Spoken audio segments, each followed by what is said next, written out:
La la la la, baru burung la la la la,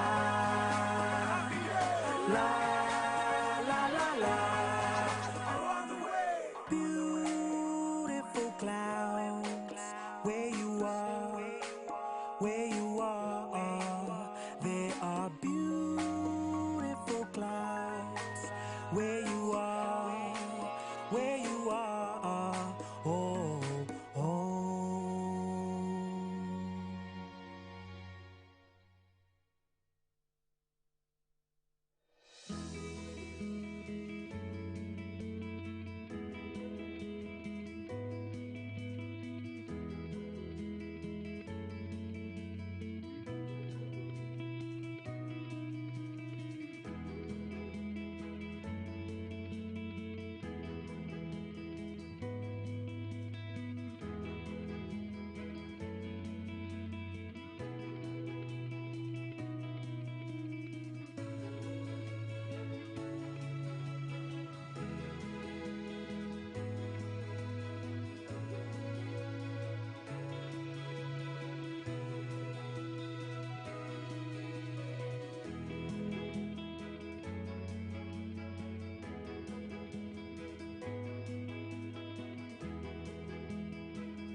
We are fixing this continent. This thing of you guys moving from one country to the other, it's no longer working. We don't want this as African people anymore. We are tired of seeing African migrants moving all over the world, refusing to fix your own countries. Now we're making it very clear to you guys, Utitina, we don't want you here. We want you to fix your countries. Now you came here with a traveling document, you came with a passport. You know that you are a visitor, but now you decided to come and integrate in our communities. You know very well that what you have done is wrong. How many children do you have here? We can come to Ghana and do what you're doing. Passport. Eh? Now you are carrying a bucket. It's 11 a.m. You are supposed to be fighting the government of Ghana there to ensure that they are getting things right. No, there's no fight in Ghana. You must fight what they do. Where's your papers? Passport. Passport. Where's the passport? Take it out. Baba. Let me see your passport. Let me see. Luna, Okay, tell me, who's the police officer that you are bribing to certify these things for you? Baba, let me tell you, I'm not foolish. These things, let me tell you, ne? You know by law you're not supposed to certify as an immigrant. You're not allowed to certify your passport. No. Okay, why do you certify your passport in a foreign land? Okay. Let's just start there. Why do you certify your passport in a foreign land? You see, it was raining. Hey, I follow you guys now on Facebook. How you? It was raining these days. See? Then when you go out with the passport, sometimes it gets spoiled. That is why I satisfy it so that it won't spoil. Baba, Ghana don't do that. Okay. Ghana don't do that. All right, sharp. Ghana Let me is show the you. only African country that is. Let me show you that when outside, they you are doing the abusing same our thing. systems, ne? Don't do On the that. Go 10th of home. April, again, the 10th of April, you entered your country when? The very same day you came back when? Yeah, it's a proof. Yeah, proof. Here's the proof. Let crocodile can't go. You went to Ghana on the 10th, and then you came back. No, Because here it says you exited Ghana to South Africa. When? Here it says you entered, here you exited. And it's the same date. It's the 10th of April, 10th of April. This stamp you got there in Elof Street on the street. This is where you got the stamp. Oh, they've got a connection here. no. I am telling you, that's where they buy it from. Papers don't. The High Court ruling must be immediately challenged and stayed. And we call on the OSP to immediately appeal the decision of the High Court and immediately also apply for a stay of execution at the High Court. And we dare also add that he must also proceed to the Supreme Court with a writ of certiorari to quash the decision of the High Court. We call on the Supreme Court to expedite its determination in Adamte versus the Attorney General. The Supreme Court question must be resolved definitely and authoritatively by the courts alone, by the court that alone has jurisdiction to resolve it.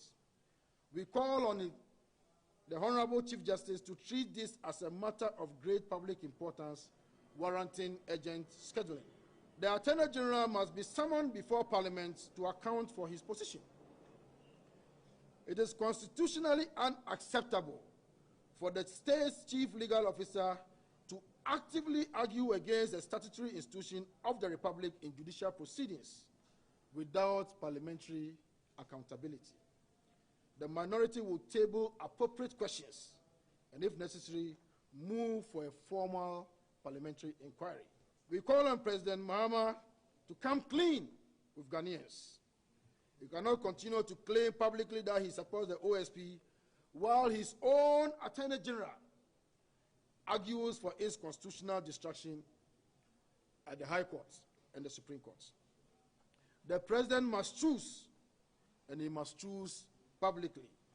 Does he stand with the OSP or he stands with the campaign to destroy the OSP?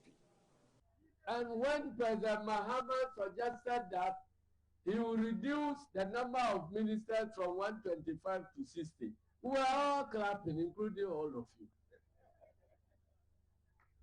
So if we are sharing 120 ministers and you didn't get, when we reduce it to 60, what is your chance of getting? I beg you, those who have not had appointments, those who feel disappointed in politics, you may join politics. Your benefit will not come at the same time that others will have their benefit. Some of you will not have any benefit from joining NDC, but your children may come and benefit greatly from the party. There are others who get their benefit today, but in future, their children will not get any benefit. There are others whose benefits are greater than those who are benefiting now. But if they don't have time to wait, and they are saying that because I am not the one who has been put there, let me do everything to undermine the one who is there. Please, you'll be destroying the party, and you'll be destroying all of us. You've heard of it. The base. Yeah, the base. The base in the Union. But you won't know, Ben, sir. Yeah, Union. But you say United Party, friend people nearby.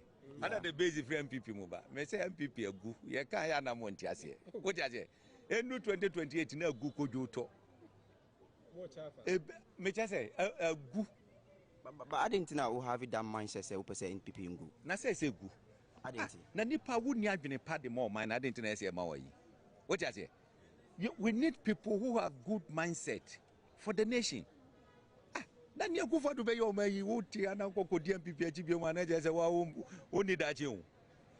Now, wouldn't need that. Me say, me come is MPP, a good. But the catch of me say, or mobile lose elections at was 4.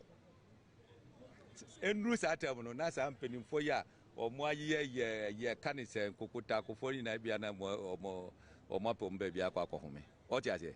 Nothing rantiano, Ghana for the consider that are UP for so the near Babidi, ya can't say, or minus. Never be this one, never your minor, MPP bed above you, on better than it is a CPP and so on. Permit me to just say that you have allowed Nanado and Baumia to destroy your MPP.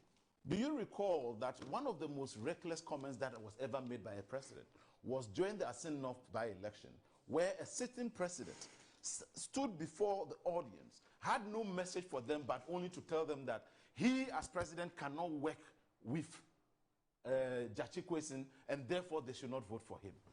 What could be more reckless a comment than that coming from a sitting president who should know better, who is supposed to be wise by age?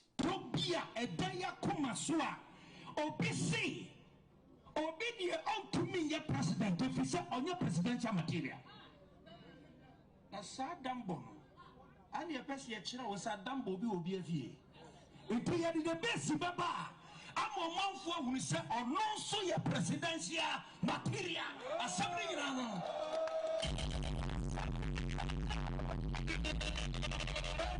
For some, Wopua, Namasumwa.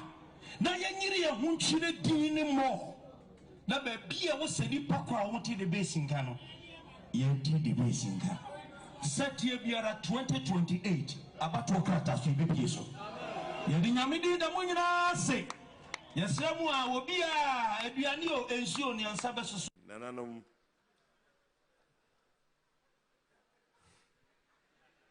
I want to tell him something, but I'm keeping myself. Thank you very much for giving me this opportunity for working here for 30 years. I just didn't spring up from Ghana and started working here. When I started working here, a lot of people were in school, some were students, and today they are heading the commission and they are regulating us somewhere. Somewhere, and some of the people I work with today, like him. I came here in 97, 98, started, he was working for AMS, and I came to rent a machine on the reclaim. And they were desperate for dozers then, so they moved my dozer into the hard rock. In 2 months when I came, they had destroyed my dozer. But unfortunately, when I came here, I didn't have a place to stay. I used to stay in a place called Peace Hotel. That was in the beginning. But one day I went there and I didn't get a room. So I ended up in his living room, and he gave me a couch to sleep, and I slept. So I couldn't go at him. From there, I got taken to Tarkwa, where I met Sid, Eskin, Majid. So everybody today in EMP have come out of AMS and other companies that I work with. But the brief story is to say it hasn't been an easy journey. And what I'm doing today, or the transfer of mine to EMP, is for everybody. It's not for me. In the past, I used to come in here, stand at that gate, looking to go in there to get some work to do. Tony Obion was there with Dave Ingle, and if most people remember Dave Ingle, Mike Izan, and so many the other people from Ranger. But after 30 years, I asked myself that, look, can we just still be contractors? We can't do that. After 30 years, I just said to myself that, listen, and Goldfields offered this mine to me. Point of correction. I didn't just spring up to say I want to own that mine. Goldfields said in 2022, we're going to close the mine and we want you to take over, but we'll sell it to you. And I said, you can't sell it to me because you've cheated me all these years. So you have to give it to me. So we agreed. They told me to go to government and get a no objection letter. I went in there. And I must thank our former president, Nana Addo. He gave me a document to sit with Goldfields and negotiate and keep the mine going. When I did that, unfortunately for me or for EMP, I got called by the CEO of Goldfields and said, look, we have a challenge here working here. How are you going to do it? I said, oh, leave that to me. He says, no, he wants to know because they want to hold our hands. So, me being too known, I went and opened my mouth and showed him how he would do it. Then he later also said, they'll change their mind. I said, no, you can't change your mind. You told all of us you were going, so please go and leave us to do. Fortunately, government came in there and said, look, they'll hand it over. So we engaged government to let them know that mining is not just buying equipment and working in there. It is the key people that you need to put together. So I said, look, if I don't do it today, there's no Ghanaian in this country who can run a mine as hard as Damang, because Damang's rock is the hardest rock in, would I say, Africa.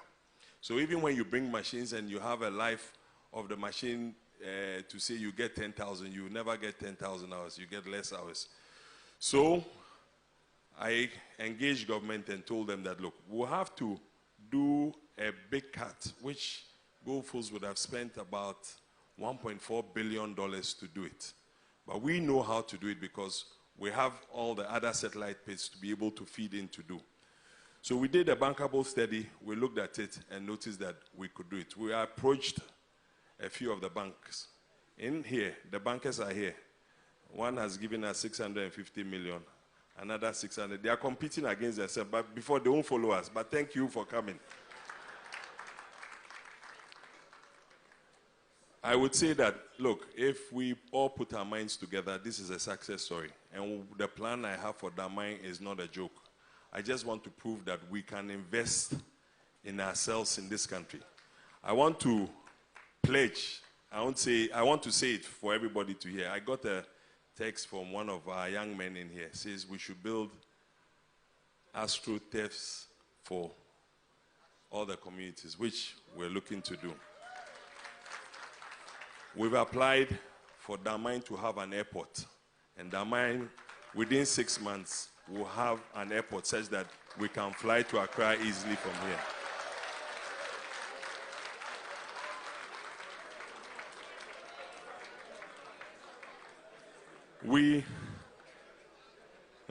You should have said all that I'm saying.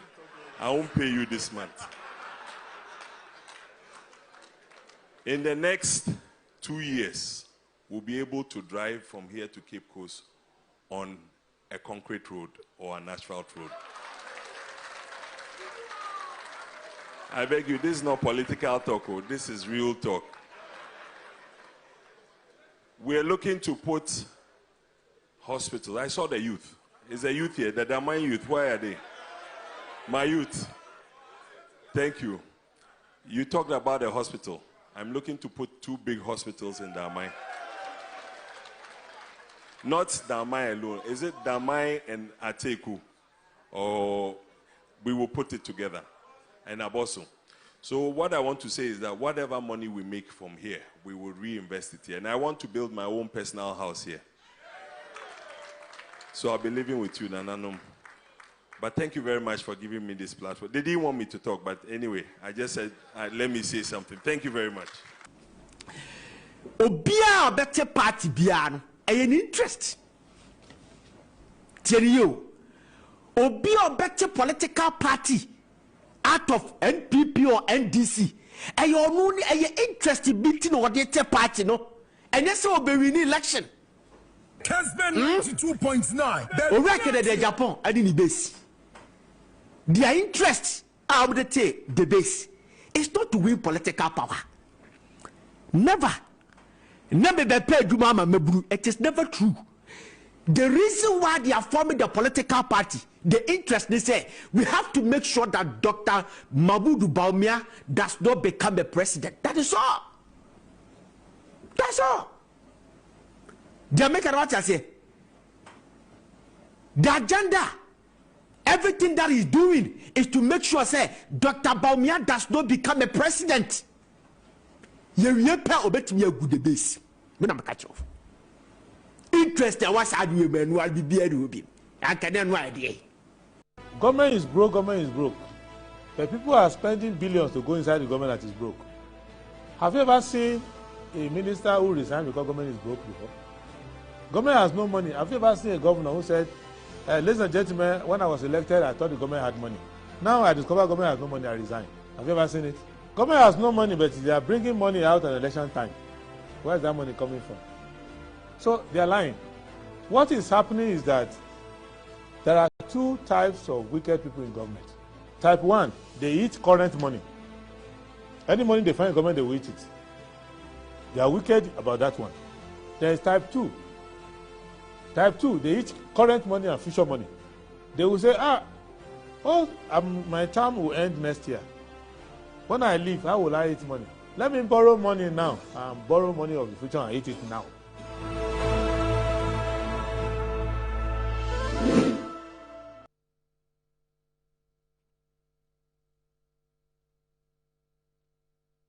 Thank you very much. This is Good Morning Ghana on Metro Television. This show is also live on 94.1 FM. My name is Awudu Moro. Today is the 22nd of April 2025. Hey, that's 2025. Sorry for that, 2026. My sincere apologies. And indeed, this is the day the Lord has made. Indeed, we're glad in it. I want to say a big thanks to the Almighty God for making it possible for us to return here to join the nation's conversation on the big issues that are making the rounds in our dear country, Ghana. And also want to say a big thanks to you, the audience, for staying with us throughout. You start from 7 a.m. and end at 9:55. But again, let me encourage you that after Good Morning Ghana, don't touch the dial. Just keep it there because the sports program is also fantastic. It's worth watching.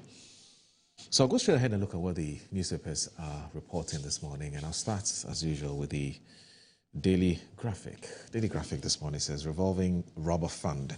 House growers evade repayment for 20 years. Banks industry players petition ministry to revive scheme. Sylvia Inkum named First National Bank Chief Executive Officer. Sylvia, congratulations. You deserve this.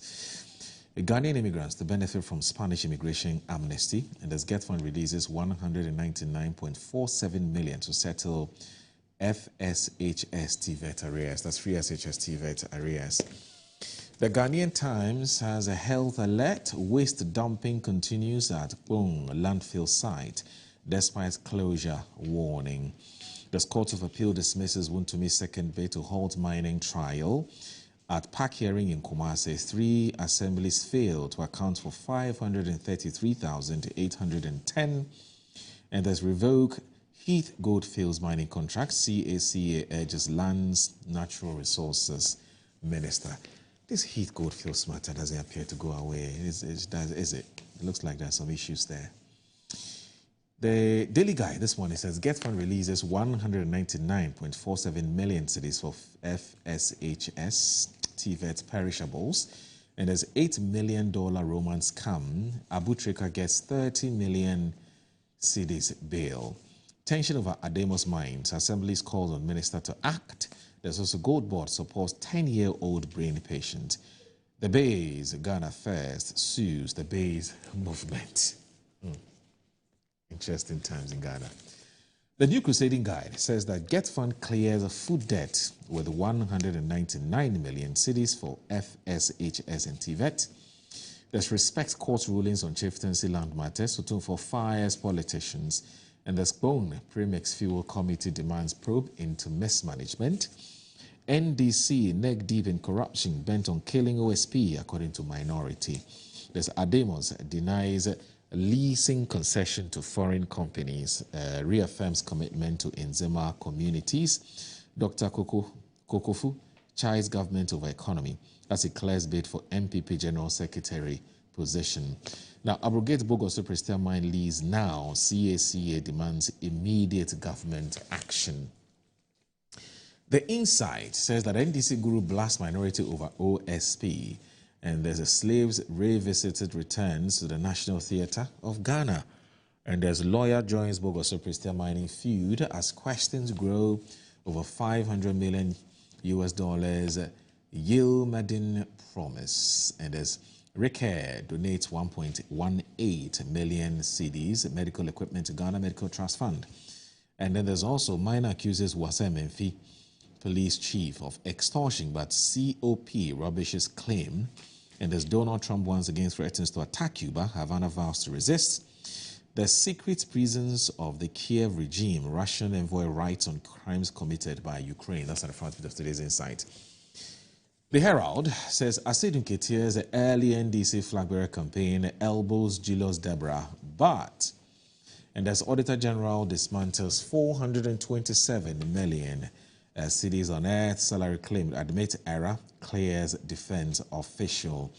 That was totally unacceptable, Auditor General, totally unpardonable. I mean, this is about somebody's reputation, which has been ruined. It's been in tatters. It's quite unfair. Anyway, GetFund pays 199.47 million amid free SHS feeding crisis. And as viral video exposes migrant struggles in South Africa, Rawlins's family consoles General Nunu Mensah over wife's death. The Accra Times. Good news for North. Muhammad to self-finance Tamale Water Project plans to establish 5 processing plants underway. The Speaker Bagwin calls for stronger institutions. And there's You Are My Political Pillars. Agalga eulogizes constituents. And it says, attention please, drug abuse is dangerous and destructive. Northern Regional Minister Adolf. There's EMP to provide local employment for Daman youth. Lands Ministry. Minority raises concerns over OSP developments. And there's longest surviving DC for Bilsa traditional area. Daniel Syme goes home on April 25, 2025. That's the brother of my very good friend, Sebastian. May the souls of the departed rest in perfect peace. Now, the Ghanaian publisher this morning says, revoke Heath Goodfield's deal. CACA tells government. Minority accuses government of plot to weaken OSP. Mosquito Julius lead NDC race according to survey. There's Goldwater funds Little Regina's brain surgery. And there's also Mustafa Hamid trial agenda over OSP's authority. The Custodian this morning reports that Ghana's domestic debt up by 24 billion cedis in 2025, and as minority exposes government over joined up assault on OSP. NDC bigwigs jostle to succeed Mahama. Asidun Nketiah, Julius Deborah lead in tight race. APL polls reveal. And as Goldfield gives 86,455 to 10-year-old girl battling brain tumor. And there's Anadompe provides water for 5 communities in Sawam, Edwejiri. The Daily Post says OSP was born as a political tool for MPP. And there's Rick Air donates 1.18 million cedis medical equipment to Ghana Medical Trust Fund. That's on the front page of today's Daily Post. Let's now look at the other papers that we have. So you have the Informer that says Bawumia walks talk, unite MPP ahead of 2028 elections. And there's also how single source procurement is draining Ghana Water Company. Stay tuned. Stop meddling in chieftaincy dispute. Otunfuo warns politicians. Minority backs OSP, insists it has prosecutorial powers. There's IMF urges Ghana, Sub-Saharan Africa to accelerate reforms, private sector growth. Intimidation can't break us. Bawumia, as he alleges, crackdown free. What's that? Okay, on free speech. Sorry about that. The Inquisitor this morning says, exclusive on Saglemi Housing Project, Part 1, Quam Limideal smells. Well, that's Limi as in LMI deal smells. The tension over Ademos Resource Assembly members demand urgent government attention. JM vows to sustain single-digit inflation. And it's coming up. NDC MPP gurus playing mafia game over Saglemi Housing Project, names to drop soon, according to the Inquisitor. Metroland says MIIF nets 5.43 billion cedis in royalties. There's Asidun Nketiah pips Julius Deborah in NDC 2028 race, new APL poll. Abutrika granted 30 million cedis bail, and there's also NDC bent on weakening OSP. Minority alleges deep corruption. You also have the Business and Financial Times that says government dual role in wealth generation key to inclusive growth. According to Julius Deborah, the Chamber of Mines rejects 46% retention claim. Del Sylvia Income named First National Bank CEO, and there's over 30% of locally produced cereal contaminated. And then you have the Daily Searchlight. Scandal rocks Wasa Menfi police over 1.7 million cedis alleged extort. And there's trouble in CPP as Council of Elders rejects Central Committee directives. Bogosu Christian Mine saga, questions grow over unfulfilled $500 million. Yilmading investment and the new $65 million chase. Front page of today's Daily Searchlight. And then you have the Daily Statesman that says that Julius Deborah in Ketia in neck-to-neck NDC flag bearer race. Expired 120-day notice, unresolved breaches haunt Heath Goldfields. And there's minority NDC neck deep in corruption. And that's according to minority. Sami Uku cautions against politicization of state security agencies. That's on the front page of course, there's Gold Board rescues 10-year-old girl with 86,454 brain tumor surgery projects. All right, let me go online and do the online quickly before we come in house and kickstart our conversation. There's works excesses, so I'll start with my jaw online that says works excess of judicial manipulation behind us. Chacha Chikata has been talking. There's my wife brought me food daily. Chacha Chikata on surviving alleged prison poison threat. And then there's Between Hope and Exploitation, the hidden truth about migration in a globalized world. The City Newsroom, over 30% unsafe cylinders uncovered under cylinder recirculation model. MPP stages Yensro Hunehuna demo today in Sunyani. And there's COMAC that says scrap inactive licenses to stabilize downstream sector. There's 12 CSOs to join OSP case at Supreme Court as amicus curiae. Ghana Web says, we don't want you here. Watch viral video of South Africans confronting Ghanaian resident. And when I saw the video yesterday, I was appalled. Wow. Why Professor Christian Ejari is the best contender in KNUST Vice Chancellor race. Over 30% of locally produced cereal contaminated. And Isako and Jordan are used Leicester City, relegated to League One. All right, so that's it for the newspaper and the online portal. So please stay with us. This is Good Morning Ghana on the Metro Television. My guests are here, and I will shortly and duly introduce them.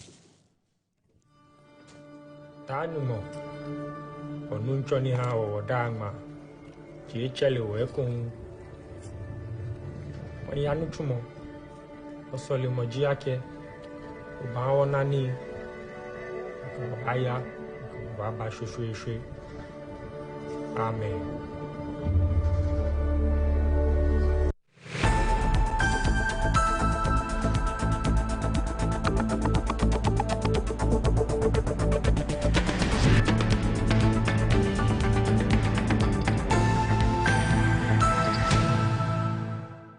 Finding the ideal property shouldn't be a daunting task. At MNC Properties, we believe everyone deserves a place to call home. That's why we specialize in providing affordable housing options under our flagship project, Fresh Property Joy, specifically designed for low and medium income earners. Our range of customizable homes includes 2- and 3-bedroom standard and executive options, all meticulously crafted using innovative interlocking brick technology. We understand the importance of simplicity and convenience in the acquisition process. That's why we have designed our procedures to be straightforward and hassle-free, offering flexible payment options tailored to your individual needs. In addition to our affordable homes, we proudly offer litigation-free lands for sale in vibrant and upscale communities that present the perfect opportunity to build your dream home. We are committed to making affordable housing a reality, providing you with the joy of owning a home that meets your budgets and aspirations. Whether you're looking to buy, rent, or invest, we've got you covered. Our service team is ready to assist you on 030-255-1917. MNC Properties. Mommy, good morning. Good morning, my son. How are you? I'm fine, thank you, Mom. How about you? I'm fine. Joe, I just saw your mom doing her usual morning routine. Like, it was just 2 weeks she underwent a major colon surgery. Bro, see, my mom is doing perfectly fine, and we're all excited about it. It was minimally invasive surgery, and the recovery has been very fast. Minimally? Hey! No, wait. What do you mean by that? So they offered my mom a laparoscopic colon surgery. Laparoscopic colon surgery, which we accepted. It turned out it was equally safe with a very fast recovery time, and the cost involved too was very, very reasonable. She was discharged 3 days after the surgery, and you can see her, she's on her feet again. 3 days? Just 3 days, bro. Mean Tuber Hospital, first Ghana colorectal center, aimed to serve a peculiar health need.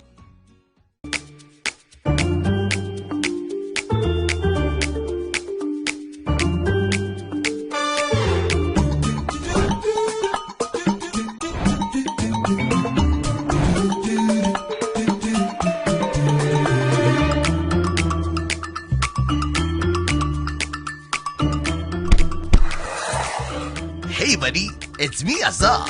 Yeah, me now they see. Hey, you don't look fresh. Oh. Hey. With your label today, me. Wait till you see what's inside me. Azar, freshly made inside and out for greater coverage and colors that last longer and beautify your walls, spaces and places. Azar, no size. Go ahead. Buy now. Azar, #1 from Azar Group since 1921. Ghana for me chechi ya woni nara me din ede baby da pa me di ade sonko kra na ebremo nya ode to aduane mu ama waduane e de pa na me de bremo eno any Samu spices de e mu wa wo bebre o various flavors ubenya eya akoko ubenya nyantwie ye de ku jollof mu ma emu ye de ubenya ye de ku nkwan ye de ku froye mu ho na ko pebito na ema waduane enye de unyimi nia ye nkon ye konko tie nyankofo eka autant de communication ni o enjoy oduba that Samu spices one in the essence no hi I'm thinking that yaga Samu spices in asa BTA daddy so say Samu spices mun Samu spices nyama chicken Samu spices Nsaka in Kitwa, measure 10 grams. Your chicken, spaghetti, garlic and ginger, stew, can jollof, and the flavors of Bebre. Samu spices, yes, Saka. FDIJ Jadien Kratoyatum. Grab your bottle and unleash the taste of Storm Energy Drink.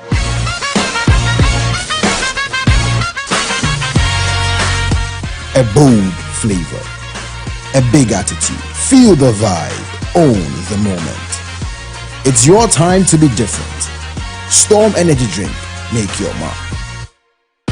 Excessive drinking can be detrimental to health. Not recommended for persons under 18 years, lactating mothers, pregnant women, and people sensitive to caffeine. This advert is FDA approved.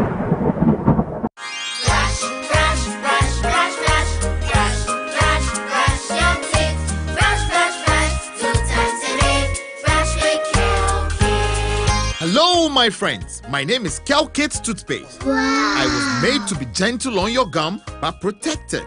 I will protect your teeth from cavity, make your teeth whiter, stronger, keep your mouth fresh all day. And best of all, I'm strawberry flavored.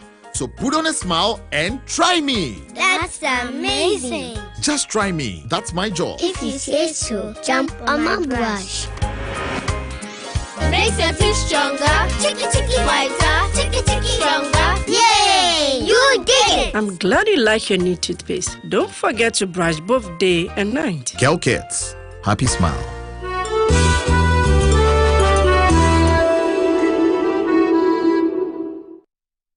Hey, Unia, new release niana. Kaya gum. A bitino was me new release. Me can no access fitamu hono. And na Tabotech Garages Limited. Aquafa besiesi amana aye nitia. Obiasa ya car munu. Accident car no na. Tabotech Garages Limited. Amana se jina ni naso sano. Mesi wo. Womwa kofa broni fita engineer efra brochiraba. And wa check cars no. Na wa hunu baby a Ford to crow and ho spare parts so what this she. Afenesi road. And so a whole charges kakra bio. Tabotech Garages Limited. Wo ye general servicing. Ebini engine engine overhauling, engine tuning, oven spraying, general electrical works, air condition installation work, BMU, upholstery, gearbox, make a day. Tebutech Garages Limited. Apart from sir, car that wotimi ato, and now our Toma Wono, was importation of cars and whose spare parts, if Rabutreba, Wokoto Kamawa, a free. Ace, also what you call Tebutech Garages Limited, our La Paz Malam Road, after Bayard traffic light. Wow. Bibiania for 0206 48 17 and 3 and now 0542 96 11 11. Website tebotechghana.com. Tebotech Garages Limited. Hey, Kaya will be a Benyani. Tebotech Garages Limited. Your car beauty and the power boosters.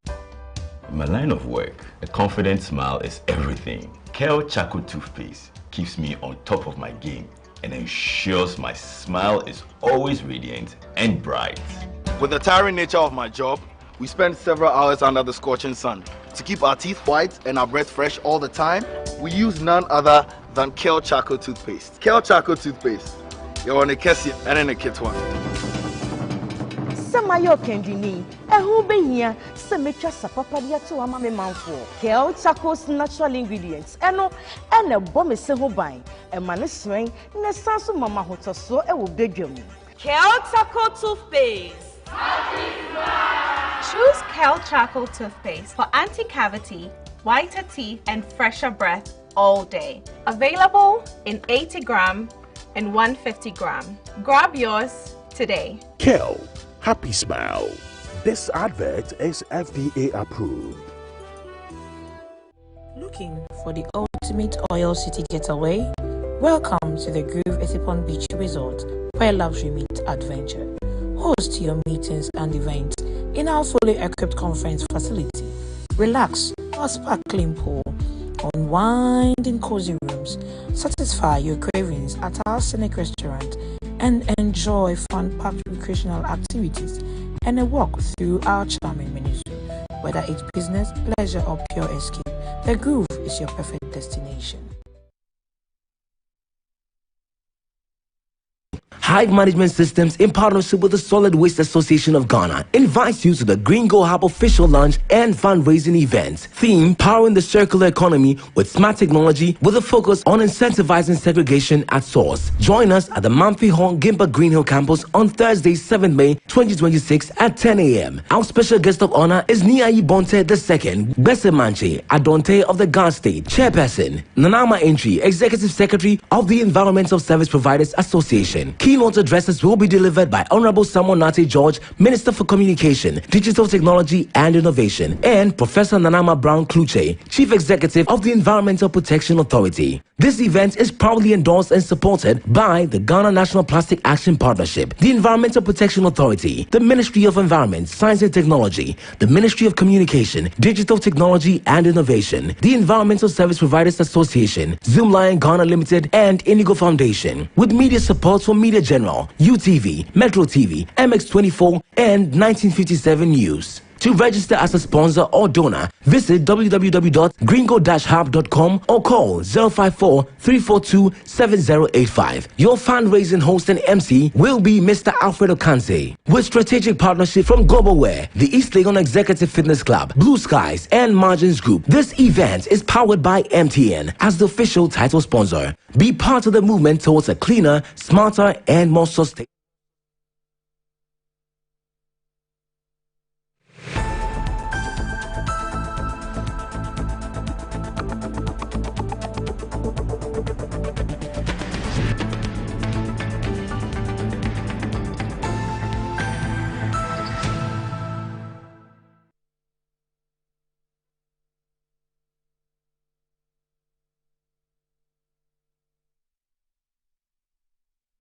All right, you're watching Good Morning Ghana on Metro Television. Thank you once again for staying with us. You're good friends. We like you. We love you.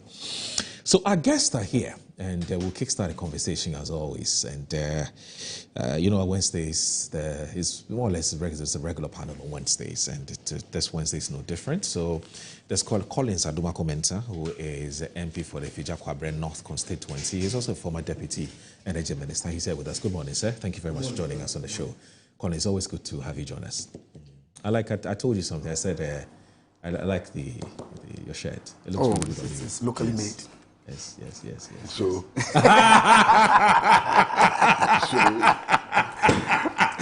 Brand Ghana.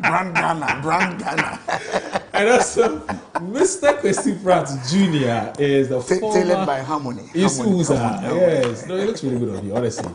And also, Mr. Kwesi Pratt Jr. is the former managing editor of the Insight Newspaper, and also, obviously, a veteran and a seasoned journalist. We call him Uncle Kwesi. Mr. Kwesi Pratt, good morning. Good to see you, and thank you very much for being here. We truly appreciate your being with us on the show.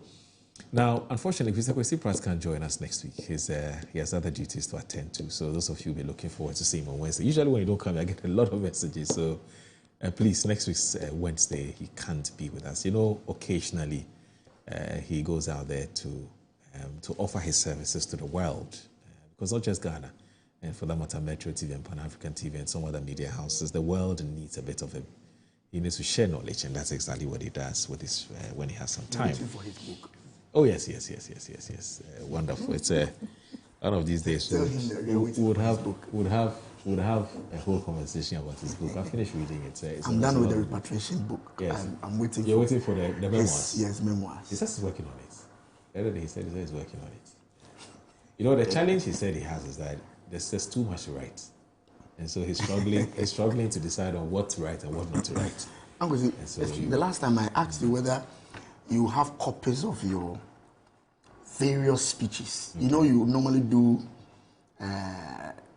give your speeches without any material. Yes. And last time I asked whether you have a dossier of it. Okay. You know, from even it predates my university days. And I remember when you used to come to the university to do the.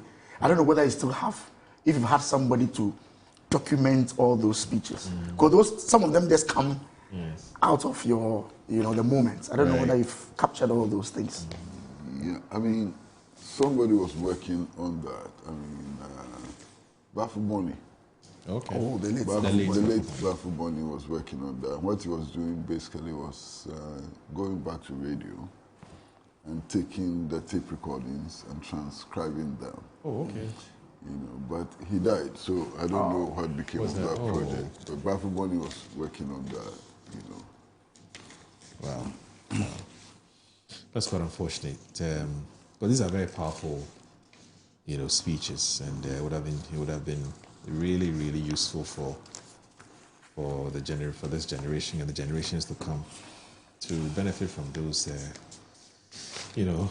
wise and knowledgeable speeches. All right, Ogozi, I came across a story yesterday. I think it must have been on yesterday's Daily Democrats and their online portal, and it has to do with a movement that you're playing a key part. That you're a very important member of. I'm talking about the Socialist Forum. Of course, this one is from the youth wing, and it has to do with a nationwide petition that is calling for the repeal of the 2018 Defense Cooperation Agreement between Ghana and the United States of America. Now, the group says that the agreement, which was signed between the two governments, grants extensive privileges to the United States, including unimpeded access to the Kotoka International Airport and other designated facilities, the right to,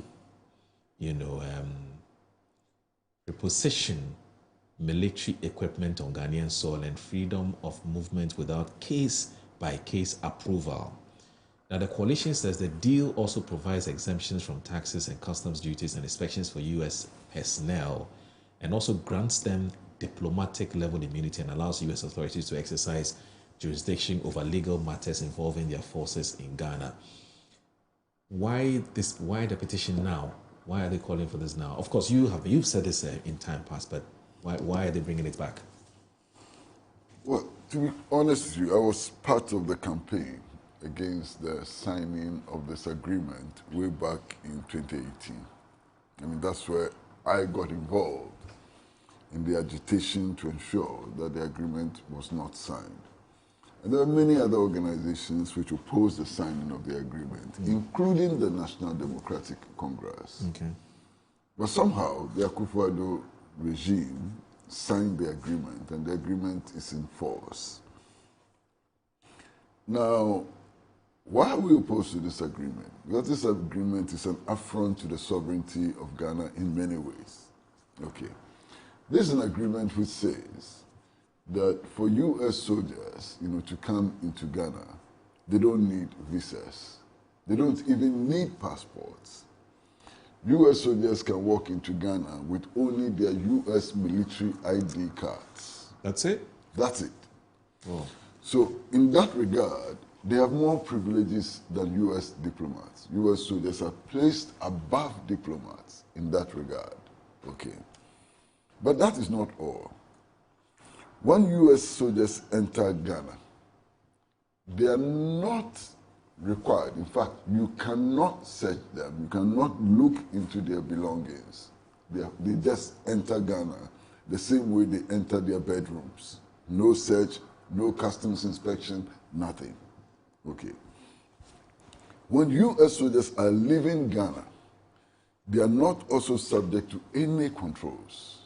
You can't check their luggage, you can't ask them questions, they just leave. The same way they would leave, even if you go to a hotel, you have to check out, Yeah. Under this agreement, U.S. soldiers don't even have to check out the way we check out of hotels. They just get out of the country without customs inspection, without anything. Okay. But that is not all. Under the Defense Cooperation Agreement with the U.S., when U.S. soldiers come into Ghana and carry out an operation, and in the process they kill Ghanaians, the Ghanaians have no right to go to court. No right. Wow. When they come into Ghana and they carry out operations and they destroy Ghanaian properties, Ghanaians have no right to go to court to seek compensation. Okay? Now, under this agreement, when the U.S. Army comes into Ghana and is probably operating at the Accra International Airport, the president of Ghana, the highest ranking person in Ghana, the president, is stopped from visiting the location where the U.S. Army is. He cannot visit the location where the U.S. Army is. You understand? Now, Metro TV, you pay for the frequencies that you use. Yes. Okay? Yes. Radio stations, Ghanaian radio stations pay for the frequencies. The U.S. Army does not pay for the use of Ghanaian frequency. It is free. And so on. I mean, the agreement is so obnoxious, it's unbelievable. And one wonders how some Ghanaians, could approve this agreement. So insulting, it undermines our dignity as a people, it subverts national sovereignty, and so on. But that's one part of the argument. Now, recently, there have been developments in the Middle East, the war with Iran.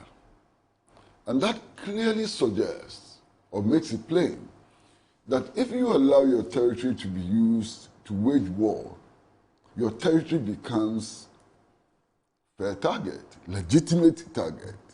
Okay. So if we allow the U.S. Army, U.S. Armed Forces, to use Ghana as a forward operating base for any exercise anywhere in the world, we become legitimate targets. You understand? And why should we become legitimate targets? Especially when we would not be consulted on wars that the U.S. is waging. You look at the war with Iran, and it brings out some salient points, okay? Even NATO allies of the U.S., like Spain, are saying that, look, you cannot use our territory to wage war on Iran. You have a military base here, but we would not allow you to use your military base in Spain to wage war in Iran because we become legitimate targets. And we become complicit in the violation of international law and the commission of crimes against humanity. You understand? If you allow your territory to be used to wage war, which is in violation of international treaties and so on, you become complicit. So we could have a situation where as a result of the use of Ghana as a forward operating base, our national leaders get arrested for crimes against humanity, when they would not have been consulted, when they would not have actually participated in the decisions about war and so on.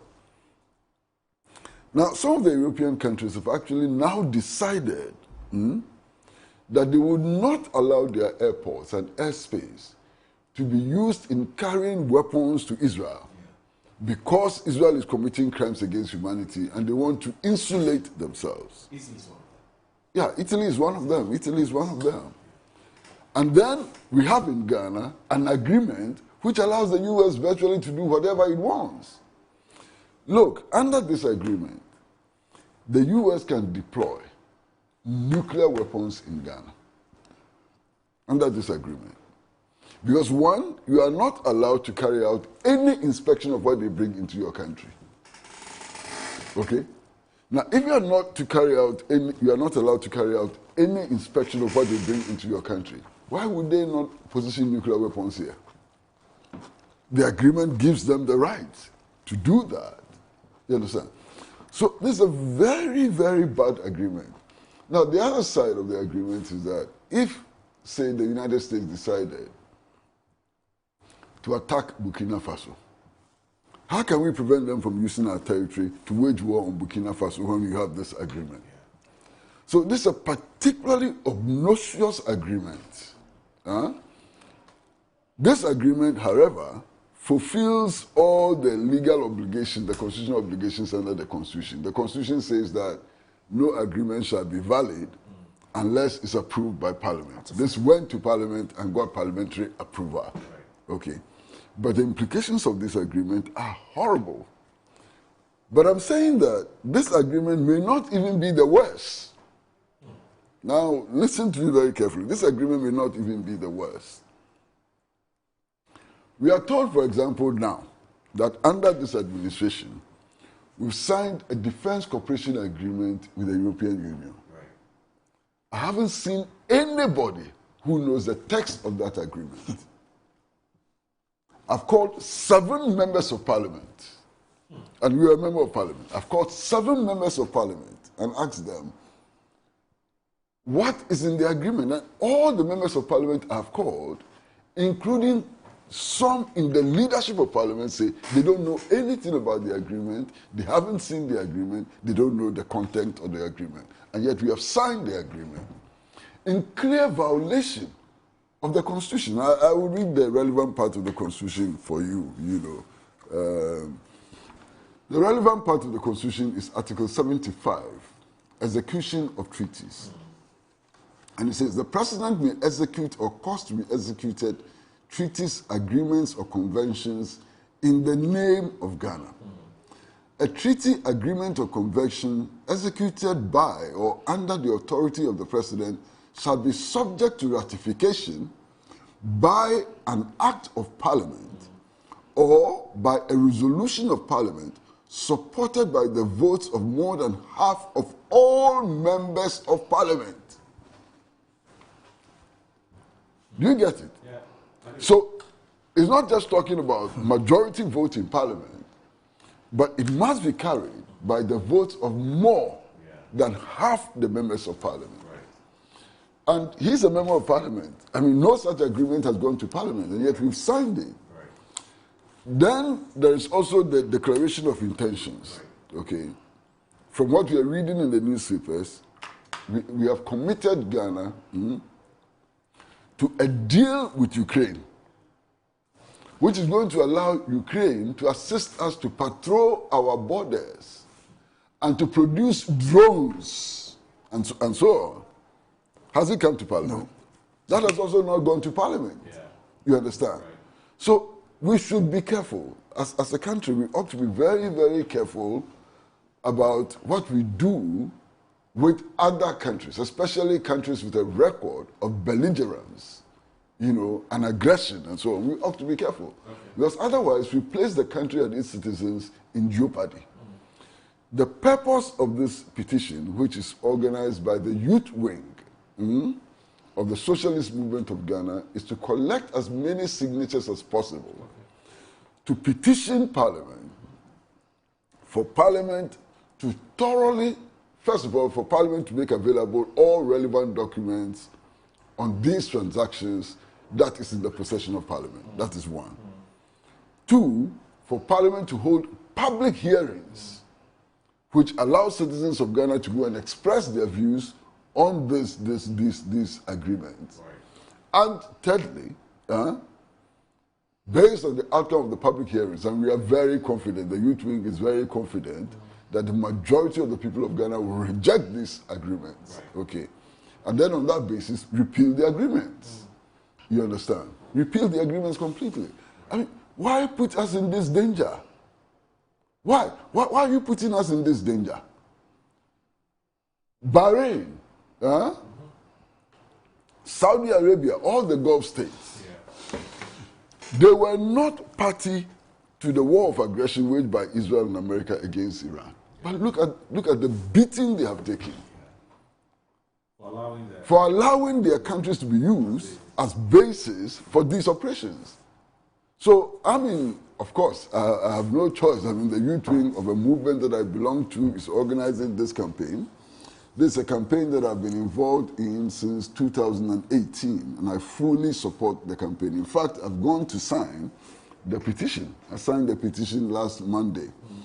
The petition is available at the Freedom Center, Kukumimble in Accra, and every citizen, everybody resident in Ghana is free to sign the petition. If you go to the Freedom Center from 9 a.m. to 5 p.m. every day, the petition is available for signing. It's also available online, you know. The first day the petition was made public, 500 people signed. I don't know how many people have signed now. But the intention is to collect as many signatures as possible to make the case that this defense cooperation agreement with Ghana ought to be abrogated. I mean, you know, sometimes I hear some things by public officials and it makes me sick. You know, you get public officials from the Akufo-Addo government to this government. When you talk about this defense agreement, they ask you, where is the base? Go and show us the base. Yes, I was just not asking. I mean, total ignorance. The United States concept of military bases has changed. The United States used to establish large areas and so on as its military bases. Now, the United States is being smart. It is setting up what it calls lily pads. Google lily pads. Okay. Lily pads are not conventional bases. They are areas, temporary, where the U.S. Army can land and take off very quickly and get logistic support and so on. They are called lily pads. Yeah. Lily pads, okay? So if you come and say, go and show me the U.S. military base, I'm not going to be able to show you one particular spot and say that this is a military base. Right. You understand? But if you apply the concept of lily pads and so on, it can be everywhere, anywhere in the country. Besides that, you're talking about forward operating bases. So the Accra International Airport is a convenient place for the operations. They need a place to refuel, you know, their planes and so on. And the Accra International Airport is perfect. And those of you who travel a bit, I mean, you would have noticed on several occasions, hundreds of US soldiers landing at our airport. What are they coming to do? Where are they going? And so on. So, look, this is a challenge to our patriotism. You understand? This is a challenge to our patriotism. And I believe very, very strongly that the people of Ghana, in their political parties, in their trade unions, in their social organizations and so on, ought to come out and massively support this campaign to repeal this agreement, which is obnoxious, which is not in the interest of Ghana, and which places every Ghanaian citizen in danger. Should we renegotiate this agreement or terminate it entirely? Well, first of all, I think it will make an interesting reading. Yeah. The parliamentary Hansard. Right. When the agreement was brought to Parliament, very, very interesting reading to gauge the arguments from both sides. And as Ankwesi said, I recall, I was not quite young, but I recall when this whole thing came about. And I recall some members of my party at the time in Parliament arguing for. And I recall some members of this current government also arguing seriously against it. And I think one of the leading people who did that was Okudzeto Ablakwa. Yeah. He then was a ranking member on Foreign Affairs. So I presume that he would have been very, very forceful in his argument. And he's in a very, very privileged position now, considering what he said at the time and the position he holds now. If he still holds those principles, and with the numbers they have in Parliament, I think it can easily be done if they want to. Now, Ankwesi then in fact, it had not clicked my mind about the agreements, because I heard and I saw the foreign minister shaking hands with the Ukrainian counterparts and make mention of those agreements. Obviously, they have to come to Parliament for ratification. Sure. They have to, because Mr. Ablakwa himself, during the Gitmo 2, had made very, very forceful argument, and I have a copy of the Hansard here, when he said the Supreme Court's judgment meant that even notes verbals must come to Parliament for ratification. So I'm sure they are listening. I'm sure there are very senior diplomats at the ministry who should be advising the minister that some of these things must come to Parliament. You know, remember not long ago, my good friend, now he's called His Excellency. Can we call him His Excellency Ablakwa as a foreign minister? Yeah, he is. Yes. I think on an international platform, I don't know whether it was a slip, I think we even had the argument here when he said Ghana's territory has been used as a base for some attack in the Nigeria, which buttresses Uncle Kwesi's point that the agreement then gives the Americans the opportunity to use your facility to strike. Without seeking approval. That's what I'm saying. That without seeking approval. And I'm saying that I'm even reaffirming your point, because the minister himself publicly had made that admission that something of that sort occurred. Now, in the light of what is happening in the Middle East, this concern by this group, the Youth Forum under the Socialists, I think we should have a very dispassionate discussion about it. I mean, now people you meet friends who normally would go to Dubai for holidays, you ask them, what's up? So I'm not going there now, you know, because of what is the implications of similar agreements with the US and its counterparts in some of these areas. Sometimes you are not involved in the war, but you are a victim of something that your predecessor had signed, you know. So I think maybe we could have a very dispassionate discussion about it. As I said, it will make an interesting reading. The Hansard, the reasons that were advanced for and against this particular agreement at the time, which led to a support of it. And as I said, my very good friend and brother Okudzeto, he's in a very, very privileged position now, because I believe very strongly that he would have opposed these kind of agreements. Now that he's in the pole position, don't forget that the last time we were here, when they brought these detainees to Ghana, we had a serious argument because he had said that he didn't need any parliamentary approval. And records had been shown to him that no, you made similar arguments on the floor, that even note verbals must come to Parliament for ratification. That one has not been settled yet. And then we are hearing of the Ukraine agreement, another agreement. Let's have a very dispassionate discussion about it. If the tensions were, the atmosphere then was different, now let's have a sober reflection. Let's look at the terms of the agreement. Of course, America is a partner in a lot of things, trade and all of those things. We can't take them aside, but at least we should have our sovereignty. We should be able to decide on certain things that we feel may be detrimental to ourselves. And as I said, it will be very interesting to read the argument, and then let's situate it well, at least in this even current context. It even makes it more relevant now because of what is happening in the Gulf and the implications of neighboring countries who are not part of the war by virtue of some agreement they have with America are suffering now. I think we should have that dispassionate discussion about it. But is it Moro? Yes. Look, I think we should be guided by developments around the world. Yeah. if you take the North Atlantic Treaty Organization, NATO, which is a military part, which brings together the European, so-called European powers and the United States of America and so on, we should be looking at what is happening within NATO as guidance.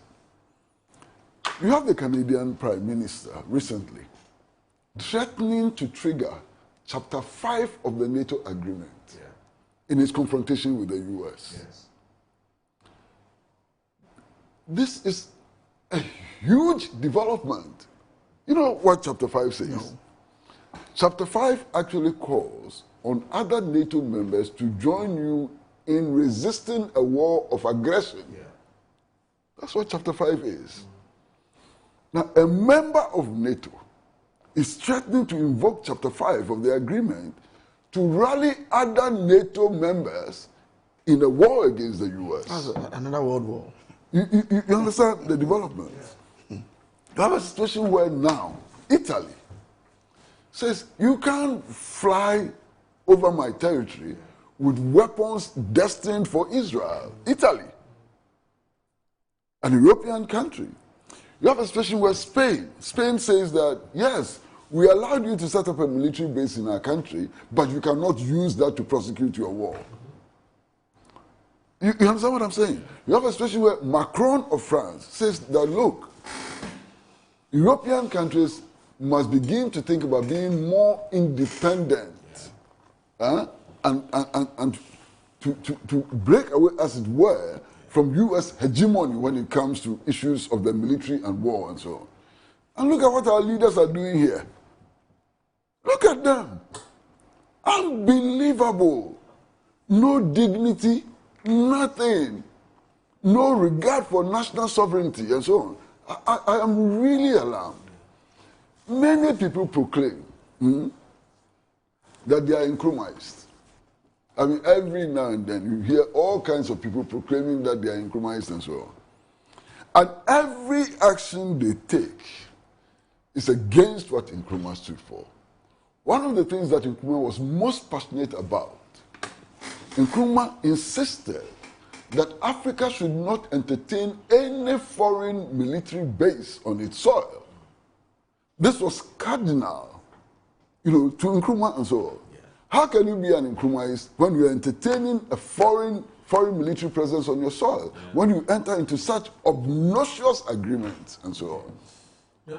It's so very clear, So we'll take a break, but I recall that this conversation came up somewhere on the 10th of March when Ablakwa made a statement in Chatham House. Which has to do with the 25th March airstrike on Nigerian, is it Sokoto or Kaduna, one of them places, because there were some terrorists who were operating from there. And when Ablakwa made a statement in Chatham House about the role Ghana played, how some people interpreted that to mean that America sought the assistance of Ghana for that particular onslaught or that airstrike.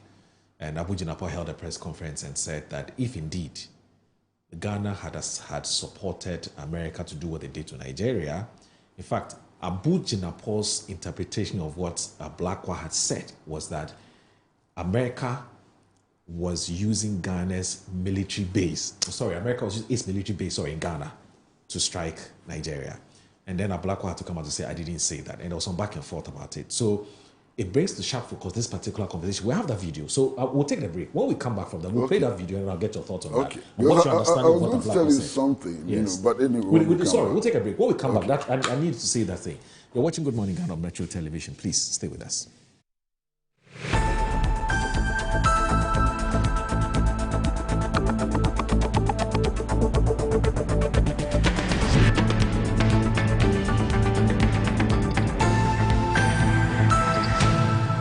The ideal property shouldn't be a daunting task.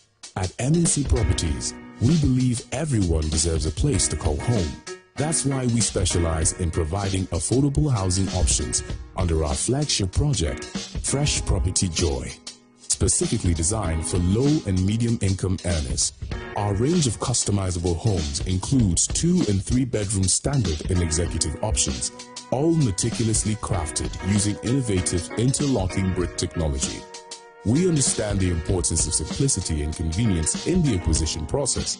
That's why we have designed our procedures to be straightforward and hassle-free, offering flexible payment options tailored to your individual needs. In addition to our affordable homes, we proudly offer litigation-free lands for sale in vibrant and upscale communities that present the perfect opportunity to build your dream home. We are committed to making affordable housing a reality, providing you with the joy of owning a home that meets your budgets and aspirations. Whether you're looking to buy, rent, or invest, we've got you covered. Our service team is ready to assist you on 030-255-1917. MNC Properties. Hive Management Systems, in partnership with the Solid Waste Association of Ghana, invites you to the Green Go Hub official launch and fundraising event. Theme: Powering the Circular Economy with Smart Technology, with a focus on incentivizing segregation at source. Join us at the Mamphy Hall Gimba Green Hill campus on Thursday, 7 May 2026 at 10 a.m. Our special guest of honor is Niayi Bonte II, Bese Manche Adonte of the Ghana State, Chairperson, Nanama Entry, Executive Secretary of the Environmental Service Providers Association. Keynote addresses will be delivered by Honorable Samuel Nate George, Minister for Communication, Digital Technology and Innovation, and Professor Nanama Brown Kluche, Chief Executive of the Environmental Protection Authority. This event is proudly endorsed and supported by the Ghana National Plastic Action Partnership, the Environmental Protection Authority, the Ministry of Environment, Science and Technology, the Ministry of Communication, Digital Technology and Innovation, the Environmental Service Providers Association, Zoomlion Ghana Limited, and Indigo Foundation, with media support from Media General, UTV, Metro TV, MX24, and 1957 News. To register as a sponsor or donor, visit www.gringo-hub.com or call 054-342-7085. Your fundraising host and MC will be Mr. Alfredo Kanse. With strategic partnership from Globalware, the East Legon Executive Fitness Club, Blue Skies, and Margins Group, this event is powered by MTN as the official title sponsor. Be part of the movement towards a cleaner, smarter, and more sustainable future. Yes, next.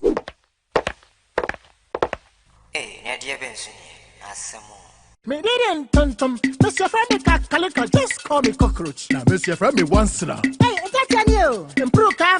Yeah. Captain Mosquito, double the action.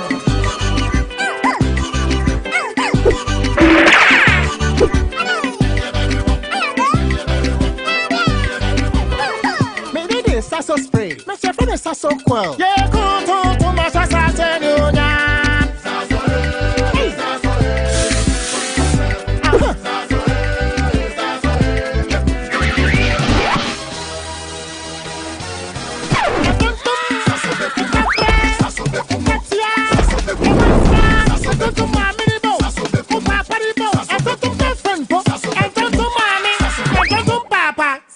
Come on, Tom Preco.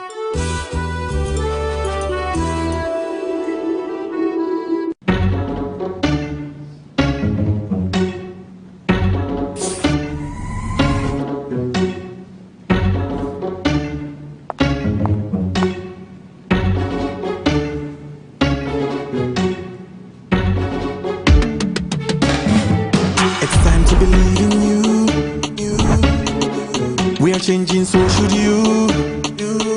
If you're dreaming, don't be afraid. And in the valleys, keep your head up high. Dare to dream with Puma drinks. Puma. Yeah, believe it, you can achieve. Puma.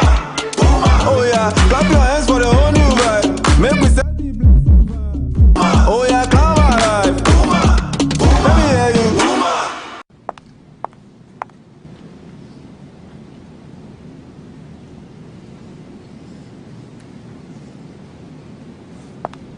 Puma Drinks, a whole new vibe. Another quality product from Casa Precon. This advertisement has been vetted and approved by the FDA.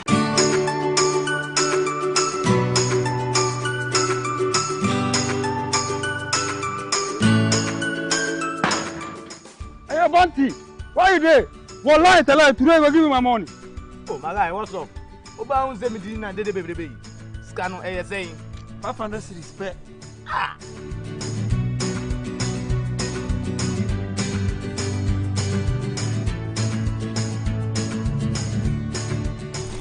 I see. Level don't change. But to show me the way. But there's some sorry, Amanua. Talk to babe. ¿Quieres ganar dinero? Huh? Cash. Yes, cash. Hwehwɛ kwan pa edubekɔ nkunimdie mu. Call wadaon.us na me sign up.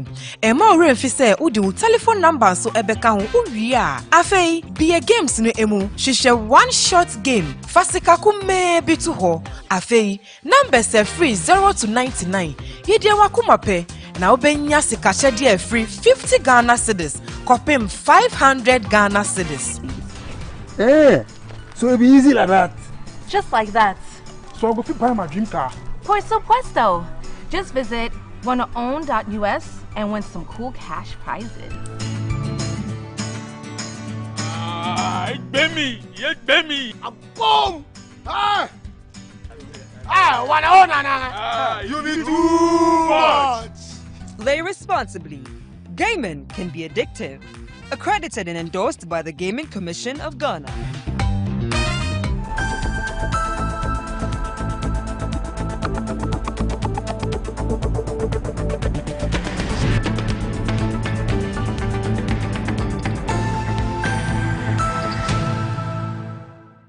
Well, everybody knows that Ghana has a defense cooperation agreement with the U.S.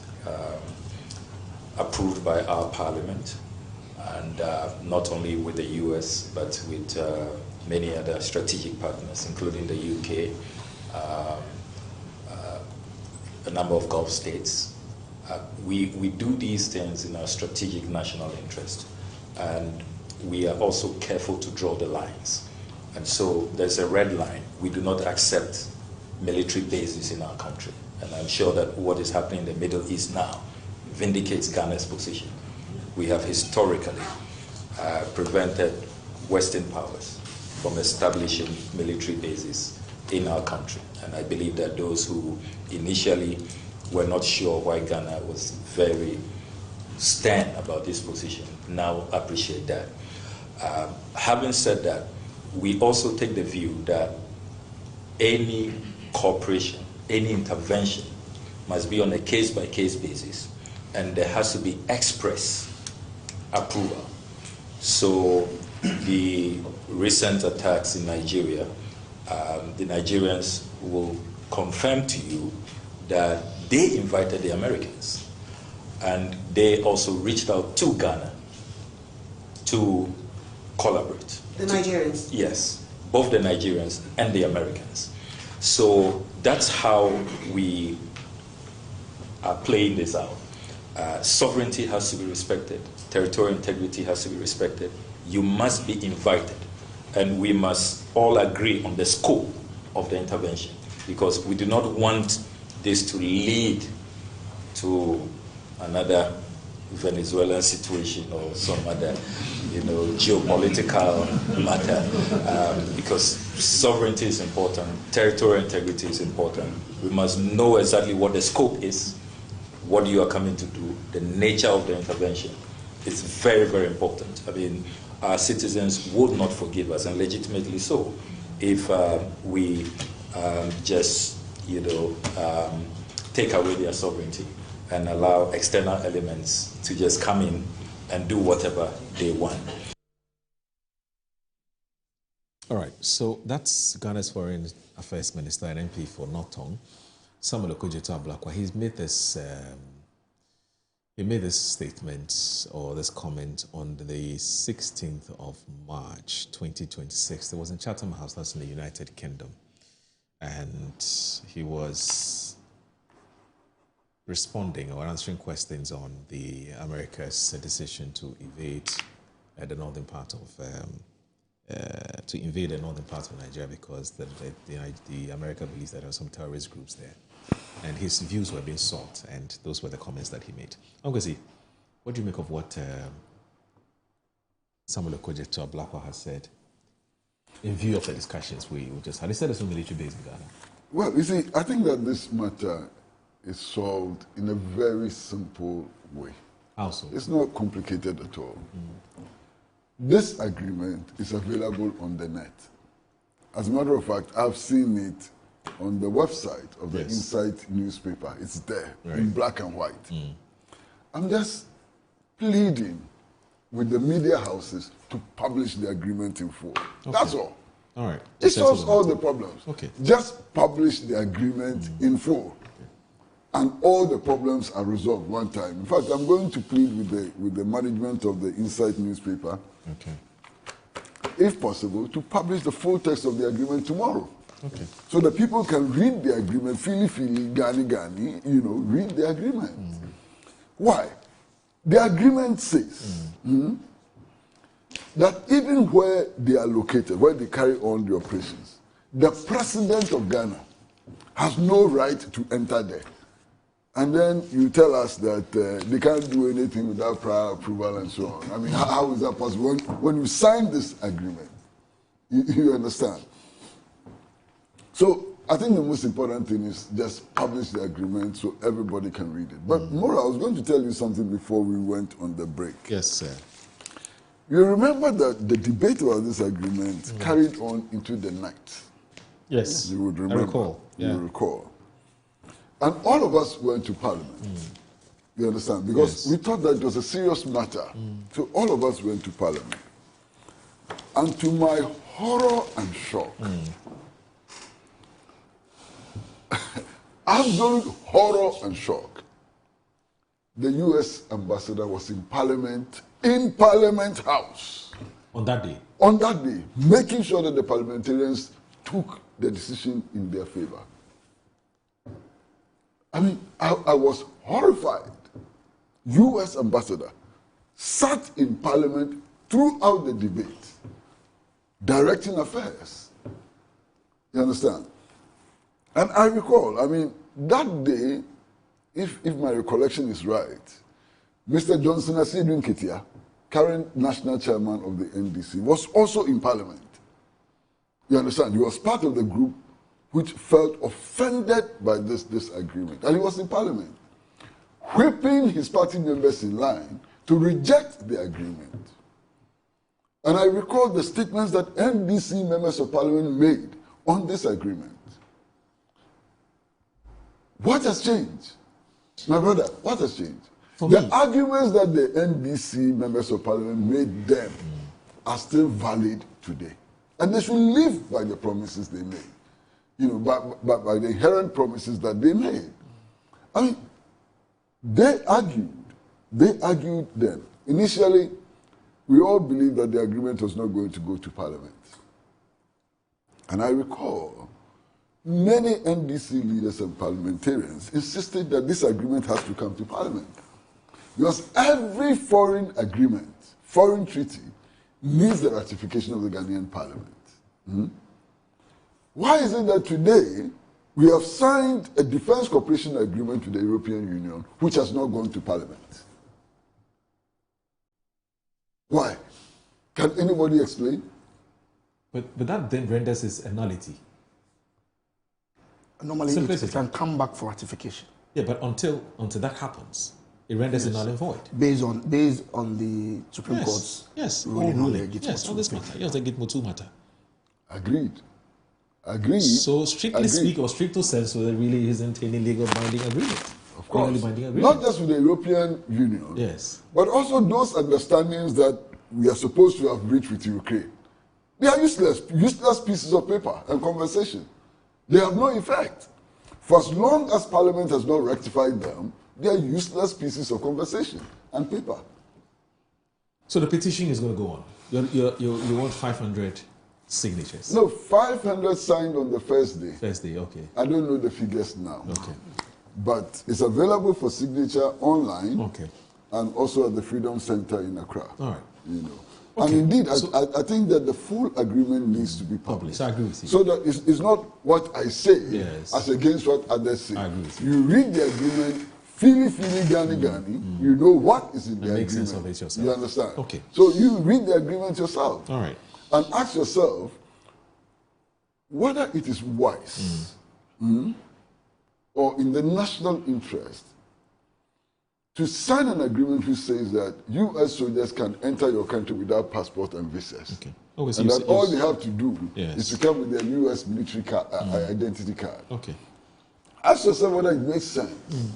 that U.S. soldiers, when they enter your country, are not subject to any kind of inspection. And when they leave your country, are not subject to any kind of inspection. Ask yourself whether it makes sense that when U.S. soldiers carry out operations in your country and they kill your citizens have no right to go to court. And destroy your property, your citizens have no right to go to court. Okay. These are the issues. So Reverend Joseph Latte, he lives and works in the UK. In fact, he's been living there for almost all his life. And he's also a lawyer and a journalist and also a minister of God. He says that Onukpa Kwesi Pratt is raising a very, very legitimate concern with the agreement between Ghana and the United States of America. There is a case here in the UK where a US diplomat, while driving, hit and killed a person. She left the UK until now. She was not extradited to the UK for prosecution. When UK, US, and France destroyed Libya and killed Gaddafi, with the exception of Mugabe, no African leader condemned the act. Is Kwesi Pratt surprised about the appalling silence of African leaders? That's the question mark. That's the question, he's asking. So, I want us to move to our next topic. Now, it appears that the office of the special prosecutor is in some kind of trouble. I'm talking about the OSP. Why? Because apparently all this while, they have been prosecuting cases without the express authorization of the Attorney General's Department, which the act itself that bears the office actually said they should. Quite clearly, the managers of the office have a certain understanding that they have absolute or close to absolute independence. That does not require them to go to the Attorney General's office and say, allow us to go and prosecute this case. And so they've not been going for authorization. And this matter came about because a gentleman called Height went to court. He's been prosecuted. There's a criminal and a civil matter. He went to court and asked the court to show the authority of the OSP in prosecuting him. And that is what has brought us to where we are. Now this morning, and in fact, the court made a ruling and said, per their understanding of the act, indeed, the OSP doesn't have that authority to go about its prosecution. So all the prosecutions that they've done must be, the Attorney General's Department must go for them and take charge until and unless they seek authorization, express authorization from the Attorney General Department. Now, opinions are sharply divided. There's some who are saying that, well, OSP, this is not a big deal. Just write to them and tell them. So they give it to you, either through an executive or a instrument or through a fiat. And so, but that's one school of thought. The other school of thought that says, well, you, Attorney General, you birth this office. So if you believe this is what they need, just give it to them. But they said, well, they've not told us which cases they're prosecuting. So how do we do it? So it's been a back and forth. Now, lawyers can't even agree whether indeed what the judge said is actually true or not. Everybody's expressing their opinion. CSOs are also sharply divided. Now this morning we're told about 7 CSOs or so, about I think 7 or 12 CSOs have all said they want to join the case in court. Remember, there's another case in court at the Supreme Court, and that's essentially to say that the OSP is unconstitutional. And that's why they're setting Noam Damte. He is of the firm belief that the creation of that office it's not in line or is inconsistent with the 1992 Constitution. The Supreme Court is looking at that. But the issues have come up as to whether the lower courts should have stayed, waited, granted some courtesy to the Supreme Court before it goes ahead with this. The Attorney General Department does not believe that it needed to have waited. They think that the court did nothing wrong by going ahead to pronounce its verdict. But the CSOs have gone as amicus curiae, which is a friend of the court. The Attorney General's Department wanted to join the suit at the Supreme Court, but the Supreme Court in their wisdom said, no, you can't, because you have to prove to us that this matter is something that you're directly involved. Okay? You haven't been able to prove it. And so that is where we are. But yesterday, the minority held a press conference. Now, the minority is of the firm belief that all this back and forth, all these legalistic gymnastics that have been played out, is all a sham. It's a smoke screen. It's all a ruse. For them, the issue is that the NDC is not comfortable with the presence of the Office of the Special Prosecutor. And so they're doing everything possible to make sure that the Office of the Special Prosecutor collapses, or it is collapsed. And that is what all of this is about. Now, let me read that story to you. It's in today's Ghanaian Publisher. The Minority Caucus in Parliament has raised concerns over what it describes as a deliberate and coordinated campaign to dismantle the Office of the Special Prosecutor following a controversial High Court ruling. According to the caucus, the ruling forms part of a broader political strategy aimed at weakening Ghana's anti-corruption framework established under the previous Akufo-Addo Bawumia administration.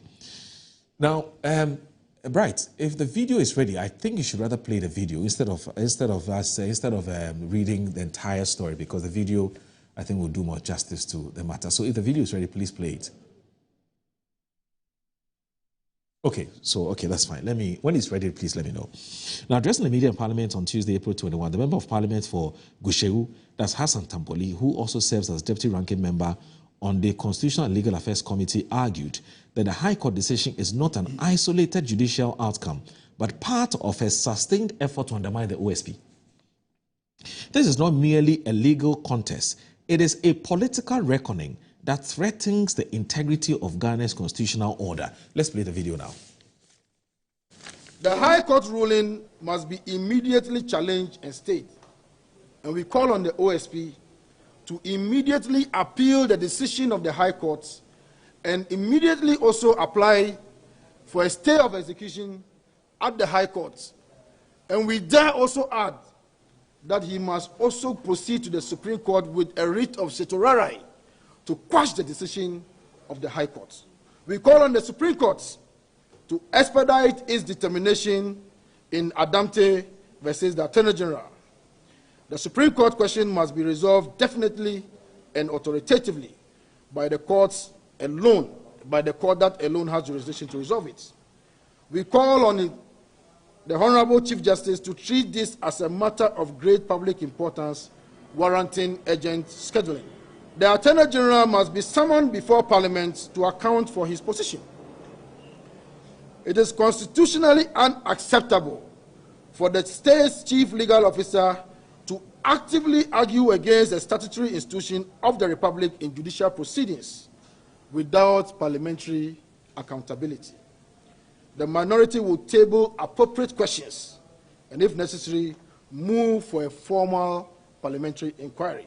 We call on President Mahama to come clean with Ghanaians.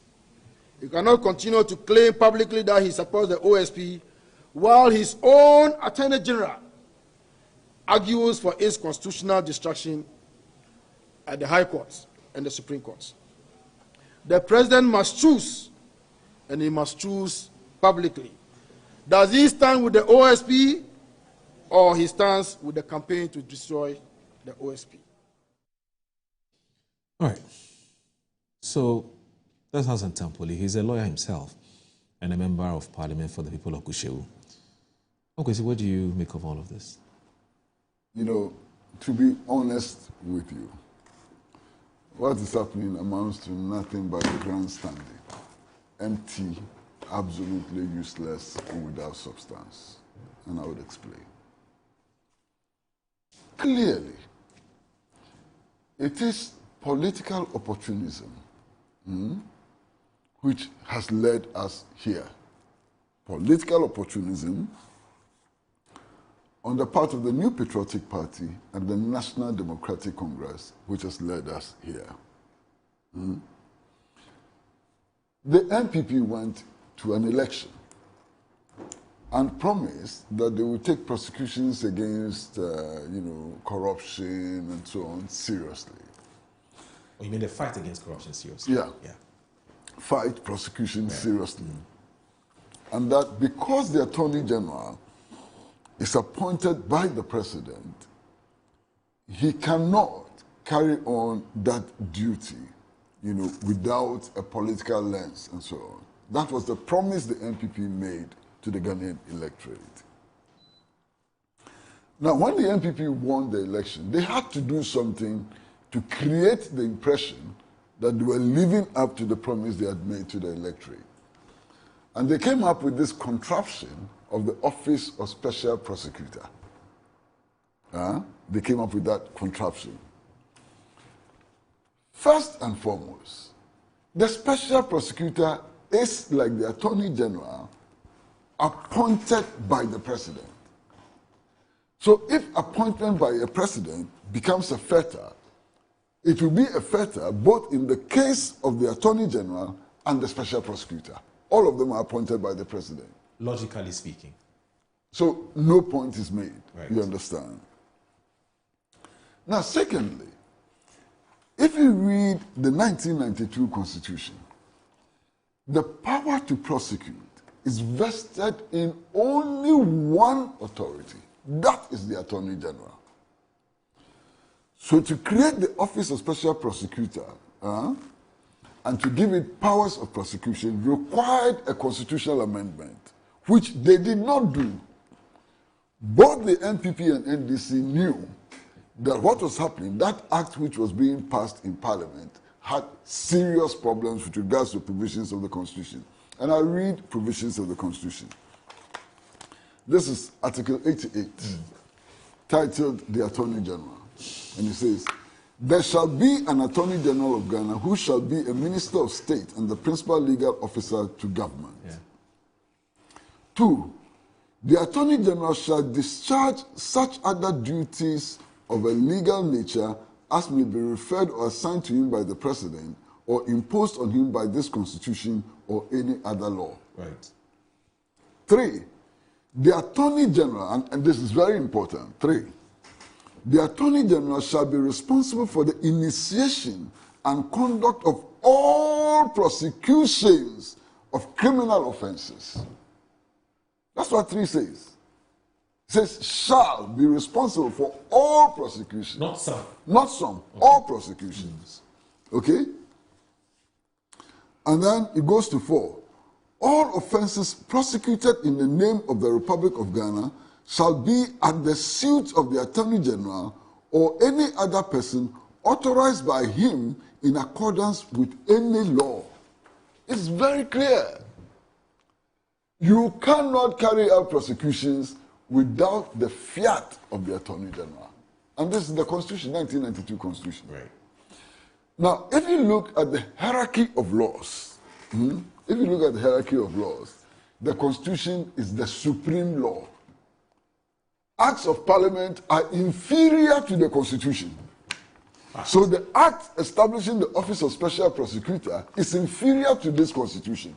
It's an inferior law if you look at the hierarchy of laws and so on. Now, who is telling me that the NPP didn't know about this situation? Who can argue that the NDC didn't know? They all knew, and yet they passed the act. You know why they passed the act? Why?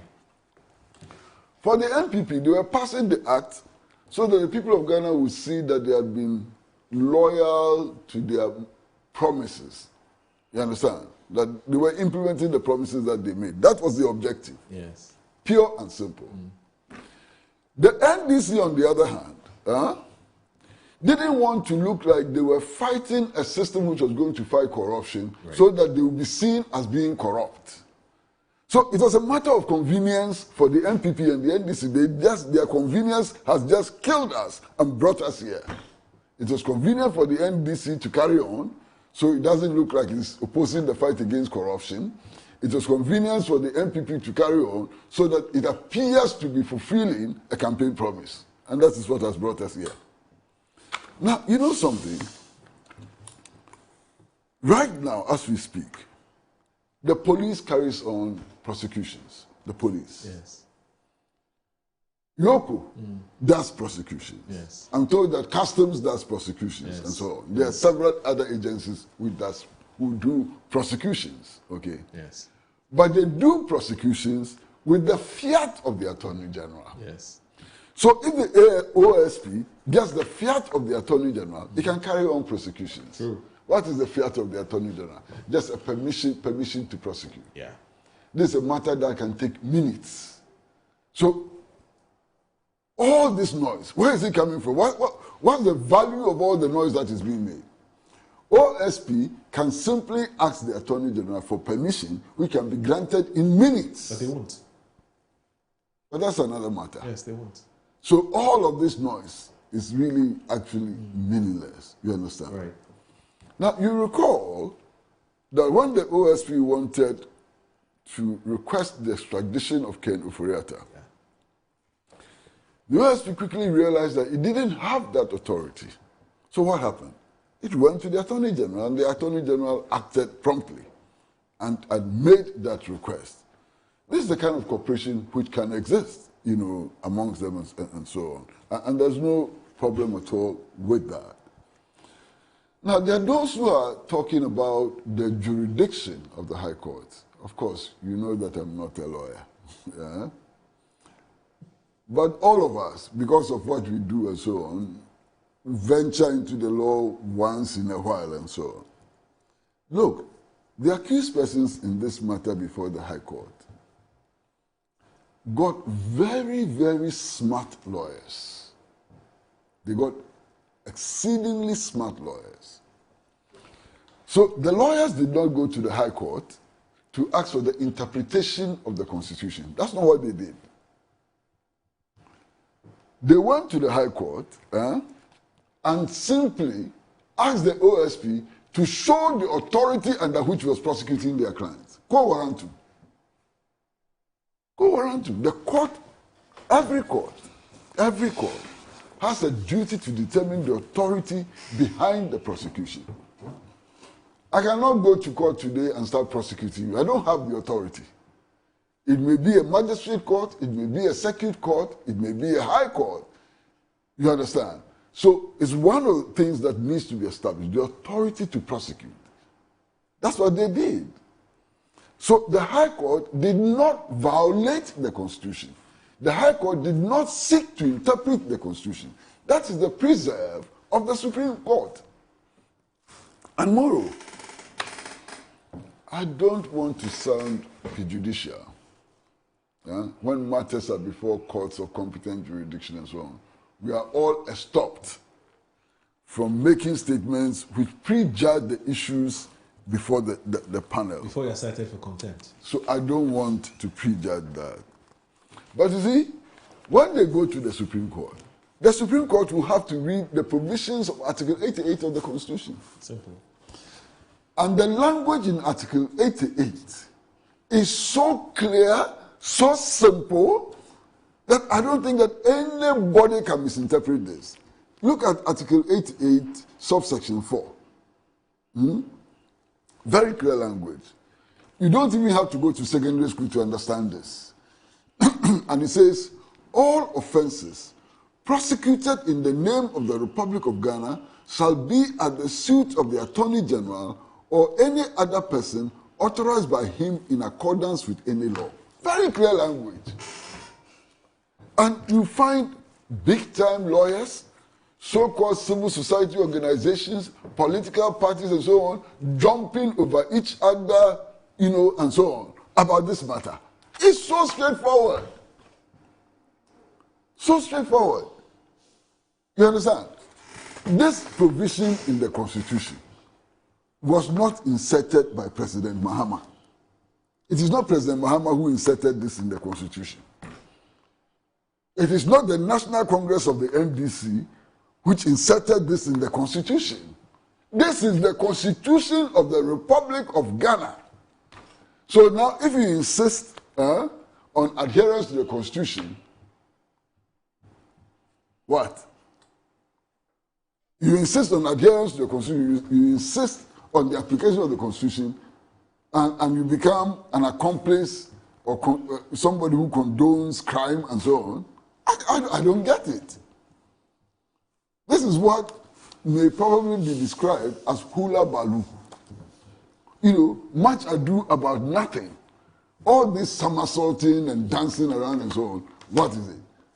In the first place, you created the Office of Special Prosecutor, which did not have inherently the powers to prosecute. And you did it for political convenience and opportunism.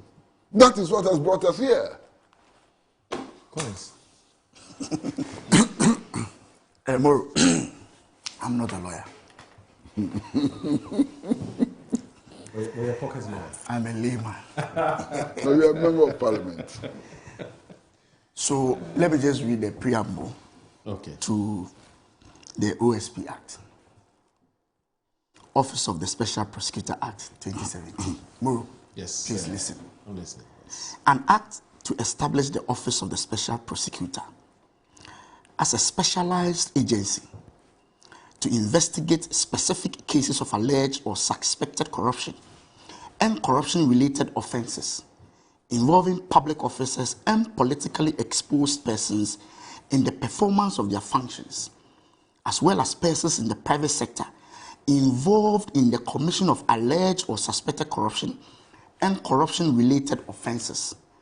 Prosecute these offenses on the authority of the Attorney General and provide for related matters. This is what Parliament did. Come to Section 4. Mandate of the office. Except as otherwise provided in the Constitution. The office, except otherwise provided in the Constitution, which means Parliament acknowledged that the Constitution was supreme. The office is not subject to the direction or control of a person or an authority in the performance of the functions of the office. Now look at B. 2. Subject to Clause 4 of Article 88 of the Constitution. The office shall, for the purposes of this Act, be authorized by the Attorney General to initiate and conduct the prosecution of corruption and corruption-related offenses. Which means Parliament did not err. Parliament was very clear in its mind that the office they were establishing, they need authority from the Attorney General. It's clear. I don't know where this argument is coming from. Fantastic. The problem I have with the High Court is that for me, I'm not a lawyer, but I would have waited for the Supreme Court judgment. For the interpretation to be made, for everybody to be clear in his mind before you proceed. You know why? This office was established, and Ankwesi said, at the time, the whole conversation in Ghana, the public, was that the Attorney General as we have here is not as independent as we have it. And so he does not have the authority, the balls, to prosecute their own.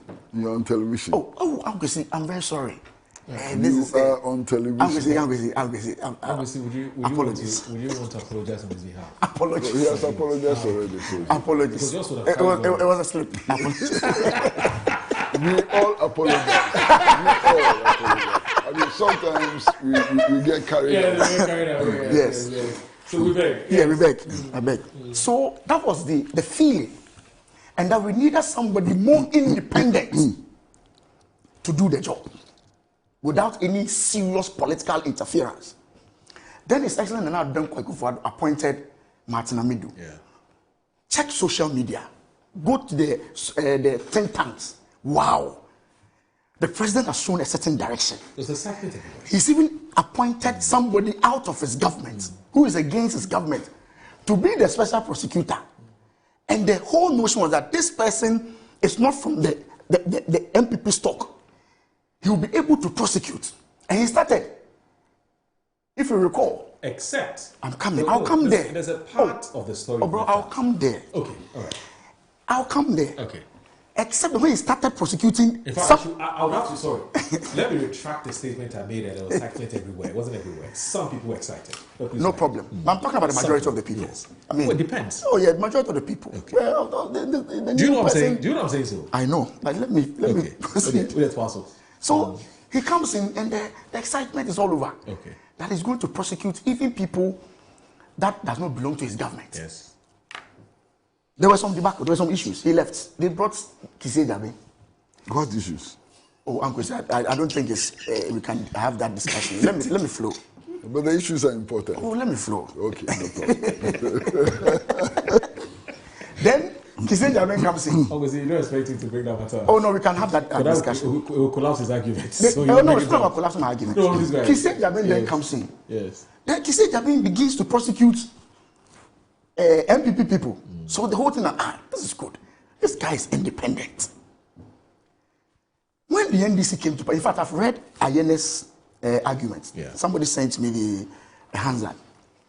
Again, at a point in time, was asking, when we're having this bill, when the consideration stage, even the authorization, the format of the authorization, he wanted it to be spelled out clearly in the act. Yeah. There were arguments back and forth in the House. You get it? There were arguments. Then Kissi Jabin comes, begins to prosecute even MPP members. So the CSOs, the think tank, I mean, something is happening. This guy is bold. He's bold. He should continue. Then there's change of power. Then the majority leader who sits in cabinet and the chief whip comes to parliament with a bill under a certificate of urgency to have the entire OSP office scrapped. What came to your mind if you're an ordinary Ghanaian? What comes to your mind as an ordinary Ghanaian when you hear the majority leader who sits in cabinet joins his brother, the chief whip, the majority chief whip, to bring out a bill to scrap the OSP? The immediate reaction from all the media houses, the think tanks, was that, they said we're going to fight corruption. Now they want to take out that independent body that we all admire. They want to take it out. The president then comes out and says, no, stop it. If you do that, it will affect even the whole governance. But no, allow him to work. What happened? People were praising the president. Excited. Today we are having the Attorney General appointed by the president arguing differently from what the president said. How? What is the Attorney General saying? Who has gone to the Supreme Court? The guy who went to the Supreme Court? Noah Dante. He's a Ghanaian. Why? But you know he's a Ghanaian. A Ghanaian being prosecuted by the US. No, that's not him. No. Noah Dante is not being prosecuted. You mean the Supreme Court? Yes. Yeah, okay. What is at the Supreme Court? What was about the constitutionality or otherwise? The scrapping of it. Of the no. Is it constitutional? If it's not constitutional, it's waste. If it's not constitutional, it's waste. Natural consequence, yes. Yes. I hear that gentleman was in the same chamber with Shemsai. Yes. The Deputy Attorney General. You create unnecessary interpretations. Why? Oh, bro. You understand where I'm coming from. The fact that Noah Dante. No. There's the fact that Noah Dante. Especially when the OSP, it's Shemsai and Co, they're on radio. Yes. I am telling you, the argument they are making is in direct contradiction with the president. The president said, keep it there. Oh, please. But how does... No, hold on. How does... How does... Please. No, I need some clarity on this matter. If the majority leader comes to parliament with a bill to scrap the OSP's office, and the president says, stop it. Yes. Give me the interpretation. Okay, can I help? Okay. Give me the interpretation. What the president is saying is that, keep it there. Boss, can I help? Oh, let me, if I finish. Otherwise, he may lose his presidency. No, he can assist. He can come. He needs help. So he can assist. When the president says that don't scrap the office of special prosecutor, yes, it doesn't give him original powers to prosecute. That's true. The issue in contention today is whether the OSP has original powers to prosecute. That's the issue in contention. That should be it is not about the existence of the OSP. Oh no. The matter before the Supreme Court is whether... I'm not talking about the matter. That's what he's referring to. That's what I'm talking to. That's what he's referring to. He's not referring to the High Court. That's what I'm talking to. The matter at the High Court for which the High Court made a rule. It's about authority. It's about the authority. Yes. But that's not what he's referring to. So keeping the OSP or not keeping the OSP and so on, it's a separate matter. No. He's raising the issue. Yes, but what I'm saying is that as for the jurisdiction or the mandate of the OSP and whether it has authority or not, it was settled by Parliament. Yes, so that's not an issue. That's not an issue. In fact, the High Court judge, I would have been surprised if the judgment from the High Court was different. But guess what? Because the Constitution, even the Act itself, is clear. Yes, but guess what? That you need authority from the Attorney General.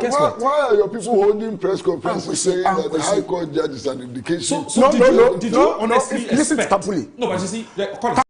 Listen to Tampuli. Yes. Tampuli said it should have been proper if you had allowed the Supreme Court judgment to come out before you proceed. So now you want to tell High Court judges how they should rule in cases that can report them? Especially when there's another case at the Supreme Court. But I've already explained to you that the lawyers did not go to the High Court to seek interpretation of the Constitution. That's not what they did. Yes. It was about your authority, simplicity. Yes. They didn't go to the High Court as for the to authority, seek interpretation. it's even settled long time by the Act. Okay, see, So he's still referring to the Supreme Court suit. I've already told you about He's the talking Act. about the Supreme Court suit. And his argument is that the Supreme Court suit and the position that Attorney General has taken is not consistent with what Mahama said they should have. But then I have a challenge with that. Let me tell you something. You know, I have a big problem with what he's saying. Okay. What is with the Supreme Court case? What is honorable saying? Yes. Oh, we can call me Collins. Okay. Oh, Master, you are honorable. We have to show you respect. Okay. You know. What honorable is saying is that the Supreme Court case, the guy who took the case to the Supreme Court happened to have been in the same chamber. Yes. With Justice Shemsai. Yes. And therefore, there's a connection to the office of the Attorney General. Yes, said he smells a rat. Is that not a problem? I was challenging him on because I can count the number of lawyers who went through Akufo-Addo's chambers who are capable of independently taking positions on the law, including Supreme Court judges. Including Supreme Court judges.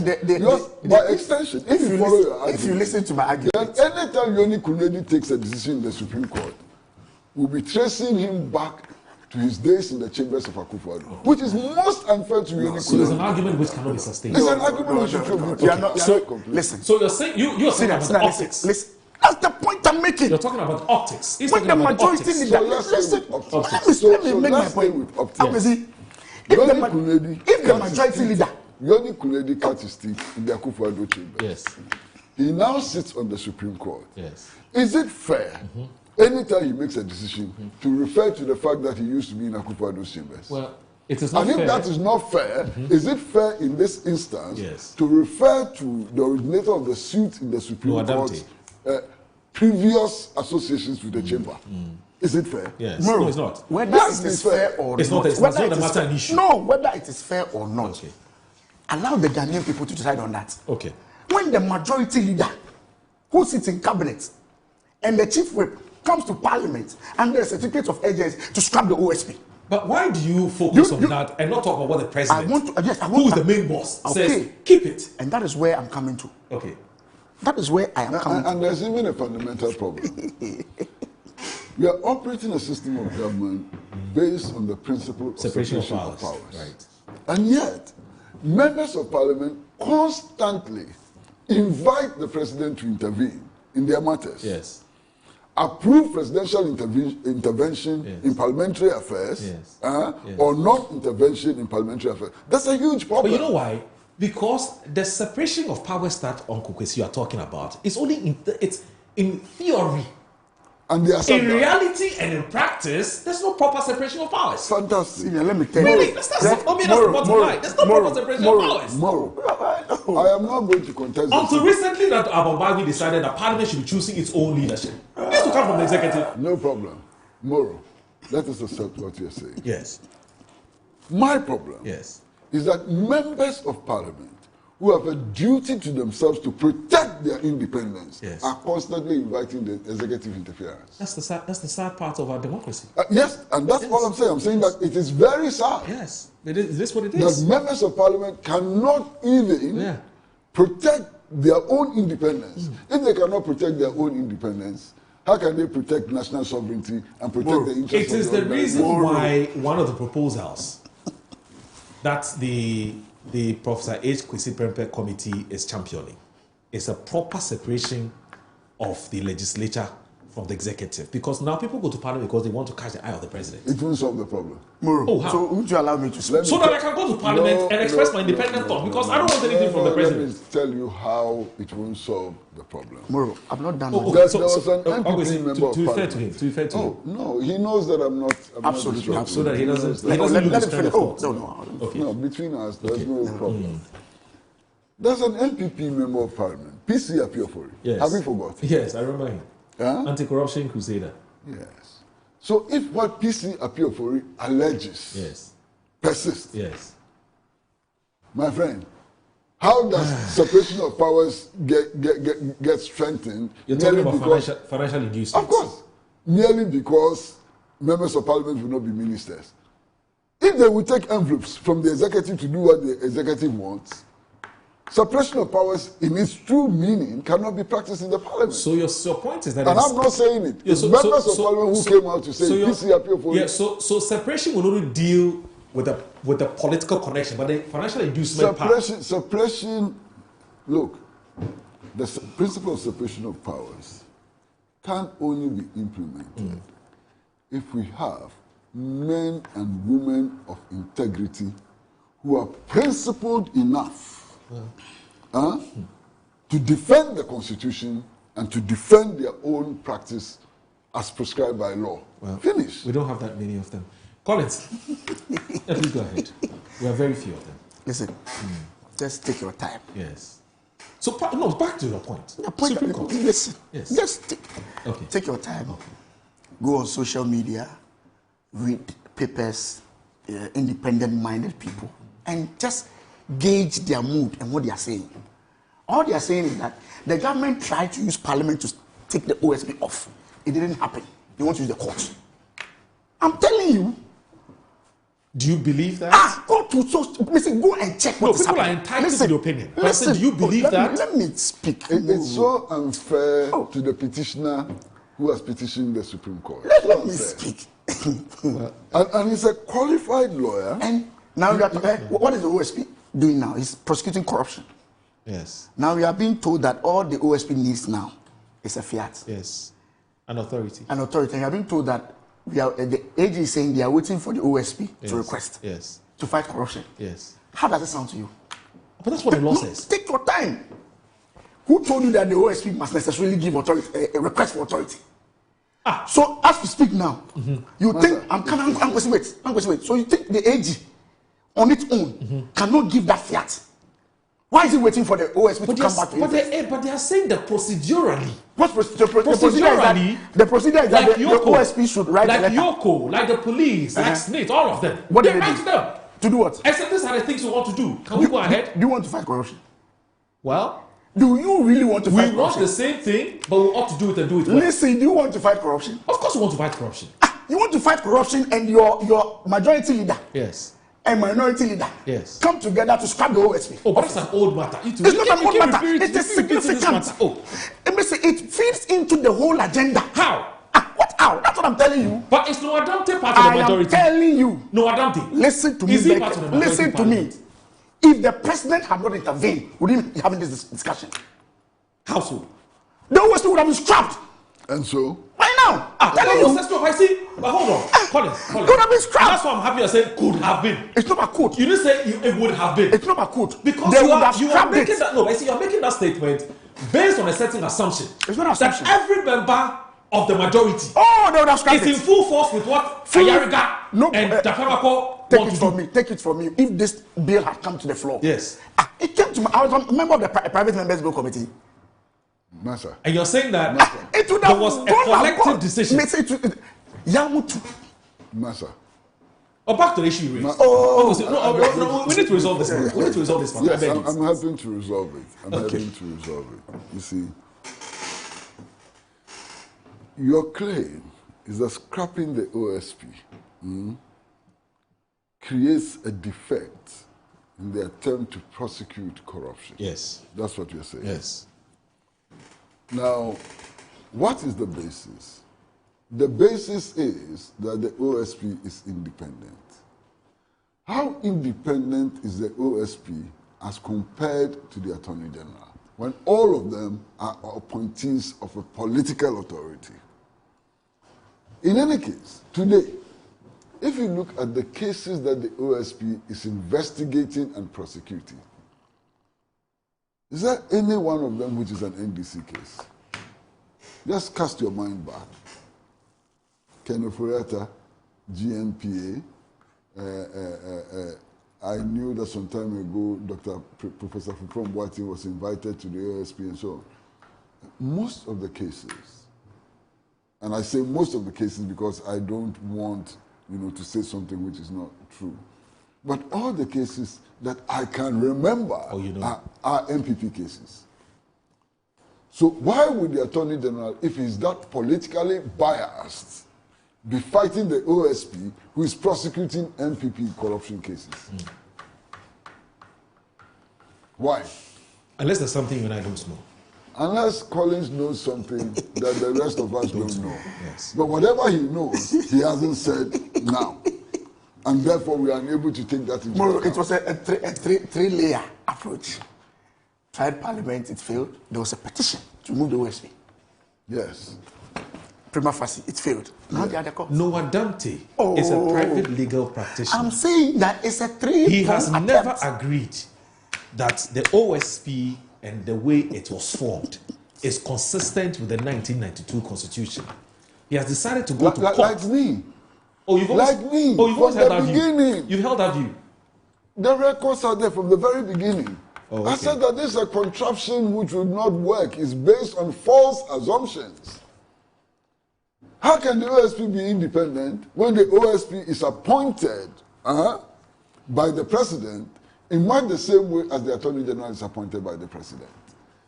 Besides, I mean, he puts a lot of weight on the fact that the first OSP to be appointed was Mr. Martin Amidu. Yes.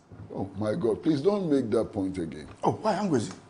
Because you do know that at the time of his appointment, he was in conflict with the National Democratic Congress. True. You know that. Yeah, but Angwezi, hold on. At the time of his appointment, he had raised several issues about his own political party and its leadership. Even including John Mahama. Exactly. Yes. And that is precisely the reason why he was appointed. He was not appointed to be neutral. He himself may have wanted to be neutral. He himself has always insisted on protecting his integrity. But the appointing authority then did so because they knew that he had problems with the NDC and NDC leaders. So you're saying that Ronaldo wanted to weaponize his issues with the NDC? Should I say that? Can't you see it? Should I say it before you see it? Collins, should I say it before you see it? Why was Martin Amidu appointed? The problem is that after his appointment, he disappointed the appointing authority. Because that's not what the appointing authority wanted him to do. He was appointed deliberately to go after the NDC. Martin himself has said that. Yes. He's on record to have said that. He was appointed deliberately. I've not heard him say that. No, he said, I can pull the video. I've not heard him say that. He was appointed deliberately to go after the NDC. Except that he refused to do that. He decided to be balanced. And that is why he had all the problems that he had. If I lie, tell me. So the fact that somebody who had a history with the NDC was appointed did not make him neutral. The intention behind the appointment was to attack the NDC. And tell me if I'm wrong. Okay, so he left. What was the intention of bringing Kisi Jabe there? You see, this is the public space. Okay, this is the public space. And I've always told you, and I think I've told Collins too, that it is not everything we know that the etiquette of our profession and so on allows us to say in public. Okay. And I hope that this discussion will be guided by that. Okay. I think that's fair. Obviously, the appointment of Mr. Kisi Ejabe may have very little to do with his independence. May have very little to do with his independence. You seem to know a lot, Mr. Kwesi-Pratt. Well, I want to leave it at this. And I want to emphasize the fact that as far as I know, and I don't know him that much, the little I know about him is that he's a lawyer who values his reputation. I've had one-on-one conversations with him. I can say that, okay? But he's a lawyer who values his reputation so very much, okay? But the value he puts on his reputation is not sufficient to provide an understanding of the matters that we are discussing today.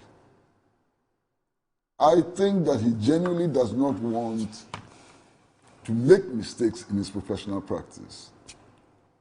I think that he genuinely wants to live up to the expectations of his office and so on. But that is all. That does not change the provisions of Article 88 of the Constitution. Yeah. That does not change the fact that he was appointed by a president who was not about to commit political suicide. Okay? That does not change the fact that everybody and anybody alive on this earth has some prejudice. I think I've finished. And you see, in all of this, the cases that the Office of the Special Prosecutor has taken up have all stalled. In fact, if you look at today's Ghanaian publisher, there's a story of Mustafa Hamid and the fact that his trial has been adjourned because everybody's waiting for the Supreme Court to make that final determination as to the constitutionality or otherwise of. That's what we're being told. There's no need to wait. The judge said he all can't that continue. has to be done is for the OSP to seek the fiat of the Attorney General to carry on the prosecution. What signal does that send? Well, that's all that the OSP has to do. What signal does that send? Which signal? What signal does it send to the general public? That signal? The OSP is prosecuting corruption-related cases. Now it has stalled. They are waiting for the OSP to write to the Attorney General. Why can't the Attorney General give a fiat? Has it been requested? You give after request. So if now the OSP does not request, it means all those cases are now the corruption cases are now dead. But why would the OSP not request when the act establishing it insists that it should? I'm not a lawyer, but I think that sometimes you don't even have to wait for the request. I believe the Attorney General, on the basis of the strength he has under the Constitution, can give that authorization note without waiting for that the OSP's request. Answer. Probably you don't know. Yes, that's what I'm saying. I'm not a lawyer, but I'm just saying. Fortunately for me, I've been a court reporter for some time, so I know how criminal proceedings. You go to court. The police prosecutes. Moro, are you with us? Yes, sir. The police prosecutes. But when the police finish every and any investigation, they send the docket to the Attorney General for review. Yoko prosecutes. I am quite certain that Yoko doesn't just wake up to prosecute. They may have to send their docket to the Attorney General for review, and so on. Why is it different in the case of the... So in this case, all those corruption-related cases that were in court, we have to stop it, send all the dockets to the Attorney General's department for it to review it before it proceeds. That's what the Constitution says. The Office of the Special Prosecutor has actually filed a stay of execution of what the High Court of that High Court judgment. They filed a stay of execution. In fact, when the Mustafa Hamid matter was called in, the case was called in court. And in fact, let me read the story so that I put all of that in perspective. So Mustafa Hamid trial adjourned over OSP's authority. Now, the trial of former Chief Executive of the National Petroleum Authority, Mustafa Abdul Hamid, and others who are standing trial for allegedly extorting more than 291 million cedis and 322 million cedis from oil marketing companies had to be adjourned yesterday, April 21, over the contention of the Office of the Special Prosecutor to prosecute cases. When the case was called at the court presided over by Justice Francis Apangbugo Achibonga, counsel for the accused, Abdul Hamid Akbar Khomeini, questioned the standing of the prosecutor from the Office of the Special Prosecutor, making reference to the decision of another High Court judge, which declared as void the power of the OSP to prosecute. The judgment in reference, which was given by Justice John Eugene Nyadu Nyante, held that the OSP lacked independent prosecutorial power, and therefore it could only prosecute by deferring to the authority of the Attorney General AG in accordance with Article 88 of the 1992 Constitution. Now, counsel further prayed the court to discharge his client based on the orders from the decision of the High Court. In her response, Adelaide Kubiri Wood, who is a principal prosecutor from the OSP, opposed the submission made by the counsel. She informed the court that the OSP had since filed a stay of execution of the ruling given by Justice John Eugene Nyadu Nyante last Wednesday. Now, based on these submissions, Justice Achibonga decided to adjourn the matter to await the outcome of the stay of execution. The Office of the Special Prosecutor has accused Dr. Abdul Baba, so I don't want to talk about the case itself, but it says that, all right, so that's where we are. So they're waiting for the stay of the execution, ruling, to decide whether they want to go on or not. So if the stay is upheld, what it means that they would have to wait. They would have to go for an authority from the Attorney General's department. There's a problem here. What is the problem, Marquis? You know, the court system is hierarchical. Right. Okay. So high courts are not necessarily bound. A high court judge is not bound by the decision of another high court. Yes. The high court judge is bound by the decisions of the appeal court and the Supreme Court. Yes. But not another high court. Another high court judge. Yes. Clear. Oh, so what it means is that if I'm a high court the case judge, could have continued. It could have continued. This high court judge could have decided that notwithstanding the decision that the other high court made, this is my decision. And it would have been perfect. If there was an appeal court decision, that would have then stayed it. all high courts would have to wait. Will be bound by it. In fact, if there's a Supreme Court decision, then all courts, including the Court of Appeal, are bound by it. This is interesting. Yeah, that's true.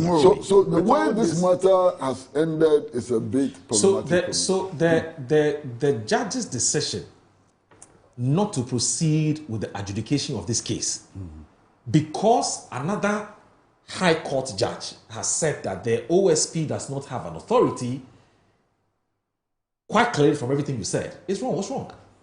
Not necessarily. Unless, of course, he has the discretion. Not necessarily. Because this judge could also decide that the OSP, because he doesn't have the fiat, cannot continue with the prosecution. Yes, but that's not what he said. Hold on. You can decide that. Yes. You can also decide that, as far as I'm concerned, there's a matter that borders on the interpretation of the Constitution. And therefore, I'm not proceeding until the Supreme Court has made a decision. And both decisions will be fine in law. I see. The point is that it's not bound by the decision of another high court judge, because it's also a high court judge. I think what we need to do is, we need to speak to Akbar. Akbar Khomeini, who is a lawyer for, Mustafa Hamidi. But he's the one who made the argument, which apparently was upheld by the judge. But his argument was opposed. His argument was opposed by the Office of the Special Prosecutor. Yes, because they say they've stayed so that if you speak judgment. to him, it doesn't resolve the matter. No, I want to know what the judge told them as the reason why the case has to be adjourned. But you just read it. Yes, I want to hear from him, because you're saying that, because from everything you've said, that reason is a little problematic. Because you cannot say, because another high court judge says that you don't have an authority and the matter, actually his reason is that the matter has been stayed. So he is waiting for the outcome of that ruling before he goes ahead. So I get the point you're making. With the greatest respect. Yes. All these arguments we are having here, what impression is this signaling to the general public? It depends on where you stand. It's not what it depends on where you stand. My friend, it depends on where you my stand. question is, what impression do you want the general public to have? It's not me. It's not me, Angwesi. That's the proper question. No, it is not me. The impression is that there's a criminal case going on. Some processes have been initiated, and it started even from Parliament by Majority Leader. If you had scrapped the OSP's office, all this prosecution would have been dead ab initio. So Mustafa Hamid, let me confirm. The accused person facing trial, who is saying that based on all of these developments, the OSP does not have the power to prosecute him. Is he also NDC? This is Mustafa Hamid. You're not getting the point I'm making. Yeah, but they're drawing inspiration from the court. So NDP members are drawing inspiration from yes. Tomorrow, if you yes. allow me to speak. Oh my goodness. What is this? What's wrong with that? He is arguing. He is fighting for the liberation and freedom of his client. Fantastic. A high court judge says he speaks for the client. Yes. Now what the honourable member of parliament is saying, yes, that all of these machinations eventually would end up creating the impression that NDC is waging a war against the instruments which will fight. I'm not the one saying it. Hold on. It's not about me. Can I finish? Yes, and I didn't say it. Yes, no, it's not about. You said the NDC. They are. Can I please? That's what you're saying. But here we have a case in which MPP members are also saying that the Office of Special Prosecutor does not have the power to prosecute us. Yes. So how does that become an NDC affair? They wouldn't have said Don't that. you see? No, they wouldn't have said that. Is that what the NPP if the High Court judge had said what he said? That is what the High Court said. Mustafa Hamid today is the national organizer of the NDC. No, we're not taking a break. No, we're not taking a break. No, we're not taking a break. No. Listen, you can laugh about it. Senior, you can laugh about it, because smile or laugh about it. I am saying that. I'm talking no, I'm saying it's not about lawyer. I'm saying that all that we are doing here, yes, the argument being made on everyone on the streets. All right. What is happening? Okay. You've stalled a corruption-related prosecution. Okay. That is what is happening. All right. So let's and it was even led by the majority leader on the floor of parliament. Okay. Let's do this. Let's speak to That is what they are doing. Honestly, let's speak to Agba. Let's speak to Agba now. I beg you. Just for 5 minutes. That's what they are doing. That's what the NDC is doing. So I beg you. Just 5 minutes. The majority leader wants to start the OSP for prosecution. That is what you are doing. Agba, good morning. Assalamu alaikum, brother. How are you? Agba, good morning. Good morning. How are you? I'm struggling to hear you. Hello? Hello? Yes. Yeah, good morning. Good morning. How are you? I'm fine, thank you. I hope you're doing well too. Yeah, very well. Very good. Well. How did your case in court go yesterday? Yesterday was day 2 of case management. We started case management last week and we're supposed to continue yesterday. And of course, in between last week and yesterday, we saw the developments in respect of the mandate of the OSP to initiate criminal prosecutions. So when we got to court yesterday and the case was called, we raised an objection regarding the capacity of the OSP to continue with case management. And we cited the decision of the High Court General Jurisdiction 10, which voided the OSP's capacity to initiate any such criminal prosecutions. But of course, as expected, they opposed the objection and argued that they had filed a notice of appeal and a stay of execution. The court demanded to see copies of the processes that they said they filed on Monday. They provided it, we all examined it, and then the judge then decided that he was going to lean on the side of caution by adjourning the case to 26th May because the processes that they filed on Monday indicated that the stay of execution would be heard on 21st May. So the judge then decided to adjourn our case to 26th May, pending the outcome of the stay of execution on the 21st of May. But he also indicated quite clearly to them that if the stay of execution fails, he would have no choice but to enforce the decision which voided the capacity of the OSP to initiate criminal prosecution. So that's where we are with the MPA matter. You're a lawyer. Can this judge enforce a judgment or a ruling which was given or was delivered by another High Court judge? So this is where a lot of people are missing the point. Okay. It is true that they are courts of coordinate jurisdiction, which means that the decision of one court cannot bind another court. But here is the missing, here is the point that a lot of people are missing. The decision is binding on the OSP. Okay, and so if a decision is binding on OSP, a court of law cannot entertain him because the court would be aiding the OSP to engage in contemptuous acts. Because the courts themselves are supposed to be respecters of law. And they are not supposed to enable citizens and institutions to violate the law. So it is true that they are a court of coordinate jurisdiction. That decision is not binding on the High Court, but that decision binds on the OSP. For instance, let me just give you an example.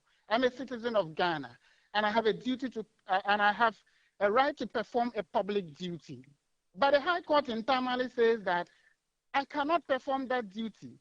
Then I say that, well, I can run to a High Court in Accra and still perform that duty. That is an absurd proposition. So the OSP cannot perform that duty until the decision is set aside on appeal or he secures a warrant from the Attorney General. So there are only two pathways for the OSP to perform that public duty. But whether it is a court in Tamale or it's a court in Accra or it's a court in Kumasi, he cannot. But doesn't the file of a notice of appeal and a stay of execution brings the matter back to a default setting? The principle of law is clear. It does not operate as an injunction. So if you want to arrest the matter after filing the processes, you secure an injunction. Oh, okay. I see. So as far as you are concerned, operate as an injunction. So as far as you are concerned, the other judge's verdict stays, and so the OSP must respect it. It's as simple as that, until there's a contrary ruling. Exactly. No matter how, aggrieved they feel about the decision. I mean, a court can render an unconscionable decision, but it remains the decision of a court. Okay. That has to be respected until it is set aside on appeal. Okay. You may not like a court decision, but it is not a remedy to ignore it. Okay. All right. Agba, thank you. Thank you so very much for talking to us on Good Morning Ghana. All right, so let's take, still with us. This is Good Morning Ghana on Metro Television. Please don't go anywhere. From the beginning, some of us made some of these remarks. The Attorney General is the sole prosecutor in this country by law. So says the Constitution. Therefore, if we want to create some other body or authority, we must be careful in doing that. And I believe that in future, like I said not long ago, all our institutions must be made stronger.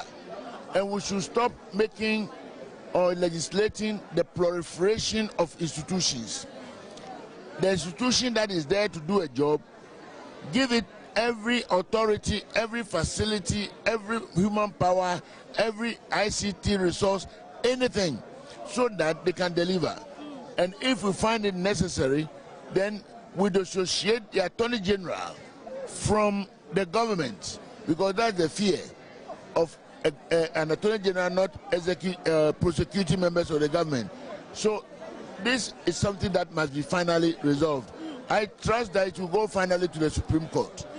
Then we shall know for sure that in actual fact, the constitutional provisions we give the Attorney General as the sole authority to prosecute cannot coexist with another organization until the law of the Constitution is changed. The law was passed during your time as the Speaker of Parliament. Oh yes, I'm very, very much aware of that.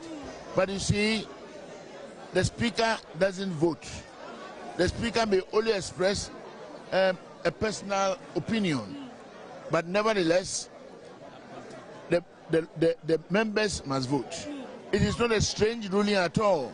We must soberly look at it and then come to a conclusion on the law. So you agree with the courts yesterday? I said that very recently, because the Constitution makes a provision. And I happen to be a very legalistic person. If it's against the law, it's against the law.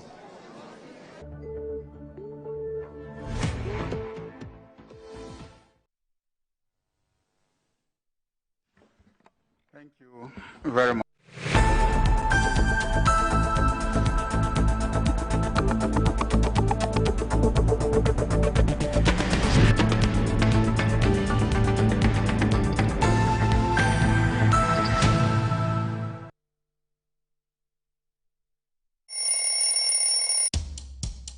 anti-cavity, gum protection, brighter teeth, and fresh breath. I want fat missy way. The Pacho Bantama. Matias.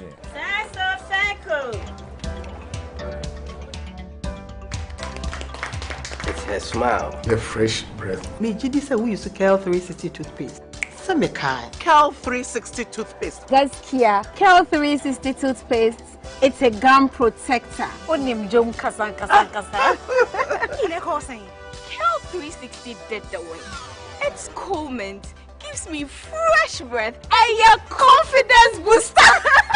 Hey, you will see so feeling ye. Cal 360 toothpaste. Happy smile. Cal 360 toothpaste, anti-cavity, gum protection, brighter teeth, and fresh breath. Cal, happy smile. This advert is FDA approved. As the days come and go, there's always shit. Let colleagues explore all the planetary bodies. Our mission is in Uranus to treat hemorrhoids, anal fistula, anal fissure, anal incontinence, hydradenitis suppurativa, using laser ligature for pain-free and speedy recovery. On Uranus Street, Accra, is Main Tuber Hospital and Coloproctology Center. Trust Uranus with us, and we will delight you. Visit Main Tuber Hospital today or call us on 0244 581 541.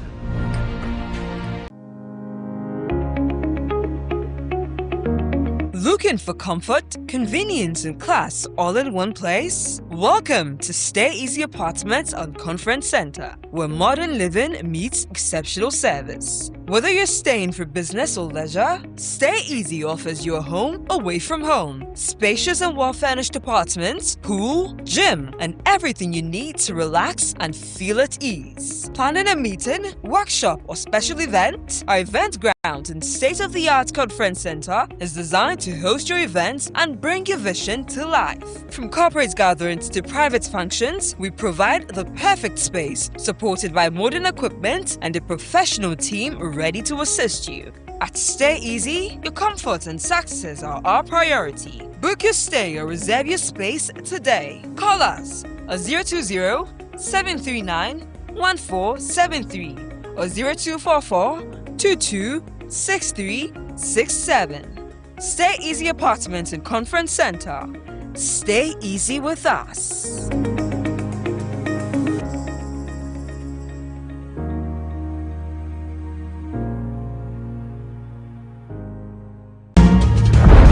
Grab your bottle and unleash the taste of Storm Energy Drink.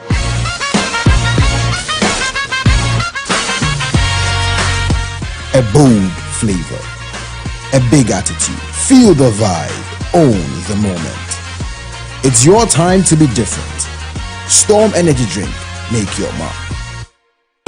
Excessive drinking can be detrimental to health. Not recommended for persons under 18 years, lactating mothers, pregnant women, and people sensitive to caffeine.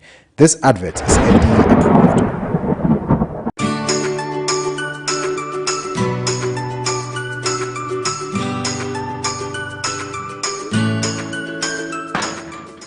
Hey, Bunty, why you there?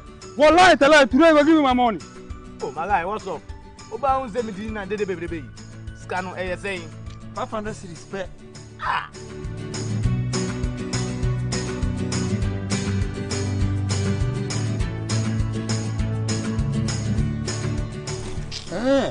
I see. Level don't change. But to show me the way. But there's some sorry Amanua. Talk to babe. ¿Quieres ganar dinero? Huh? Cash. Yes, cash. Shisha kwan pa edubeko nkunimdie mu. Call wada.on.us na me sign up. Ema ore mfi se udi wo telephone number so ebeka ho uwie a. Afei, be games no emu. Shisha one short game. Fasika kume bitu ho. Afei, number se free 0 to 99. Yedie wakuma pe. Na obenya sika chede free 50 Ghana cedis. Kopim 500 Ghana cedis. Hey, so it be easy like that. Just like that. So I'll go buy my dream car. Por supuesto. Just visit wanaown.us and win some cool cash prizes. It's Bemi. A boom. You be too much. Play responsibly. Gaming can be addictive. Accredited and endorsed by the Gaming Commission of Ghana.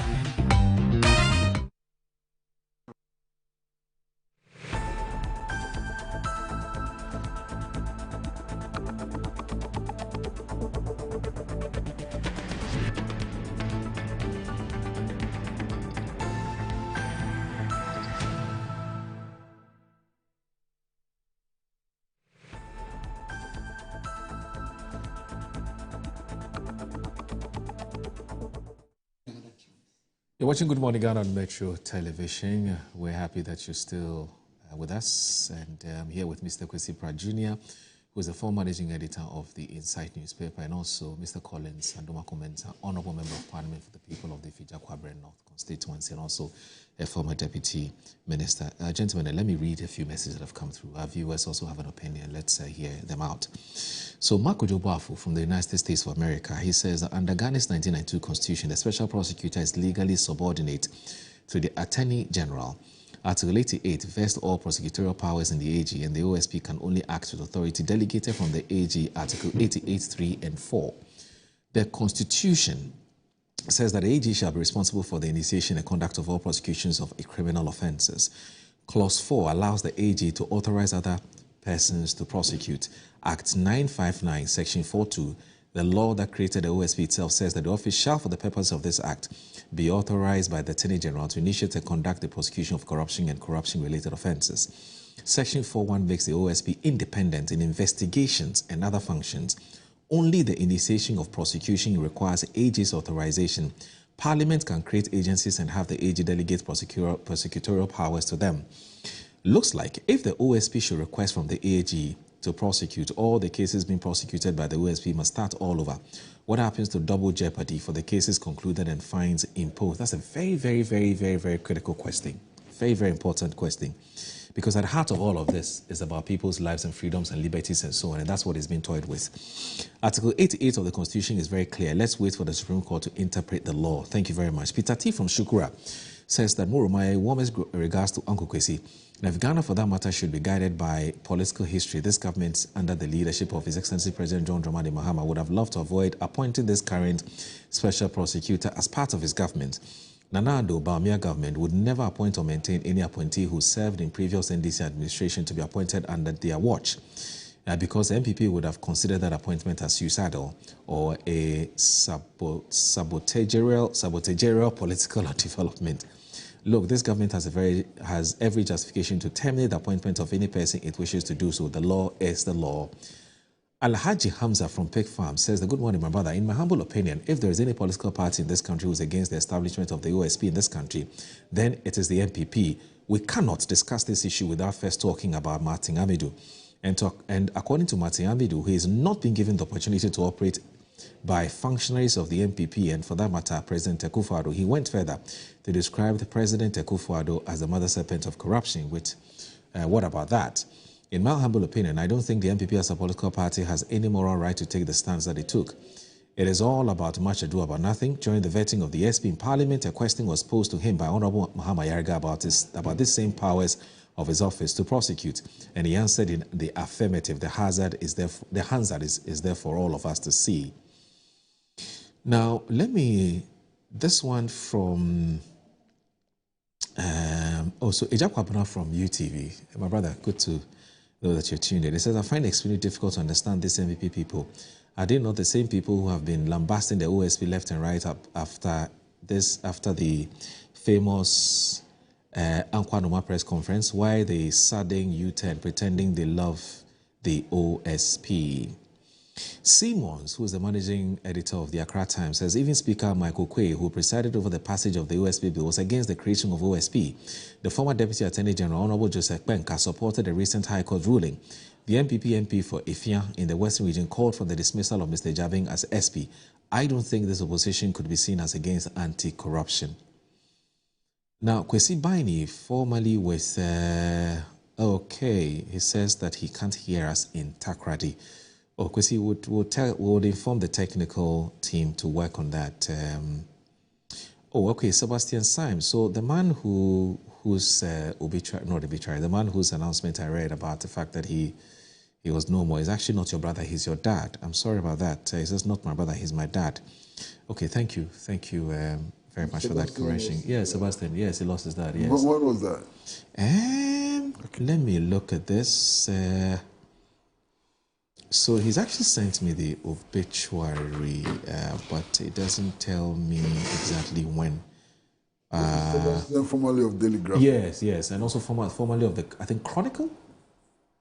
Sebastian, were you formerly with the Chronicle? I know Daily Graphic. I think at some point he was with the Chronicle. I stand to correct it. So this one here from Dr. Nyaho Tamaklo, who's watching the program, and he says that, good morning. I listened to a discussion in Parliament on the Ghana-USA military agreement during the previous administration, and I found the proceedings quite astonishing. As Mr. Kwesi Pratt noted, the U.S. ambassador to Ghana was present along with the current NDC national chairman. Regarding the recent statement by the Foreign Minister, Honorable Samuel Okudzeto Ablakwa, I obtained a copy of his presentation. I was equally taken aback. I attempted to reach him by phone, but he did not answer.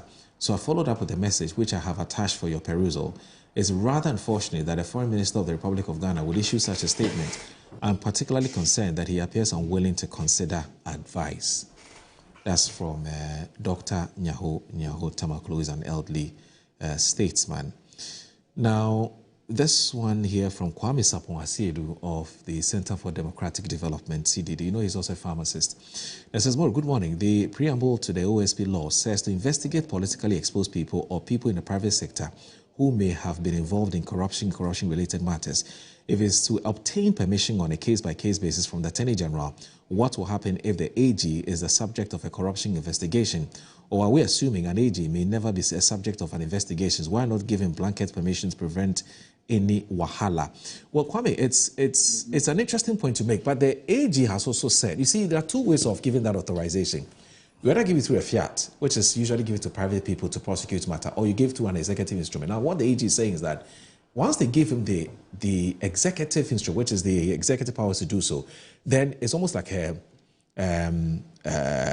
it's like a blank check to go ahead and do their prosecutions as they've done for some of the institutions. There's a problem with this submission. With Kwame Sapon yes. It's using an absurdity, in order to prescribe a norm. Okay. So you can still ask the question, what if the OSP himself is involved in crime? Right. So you can continue asking. I get it. That's the flip side. Yeah. Now, Alfred Kodotredo says that good morning to you, Maura, and to your cherished viewers. Ghana, my motherland, is not a lawless country.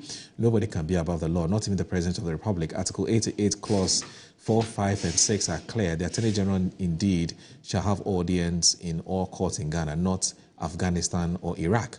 What do you want President Mahama to say or do about this article enshrined in our constitution that's coming from Treadles?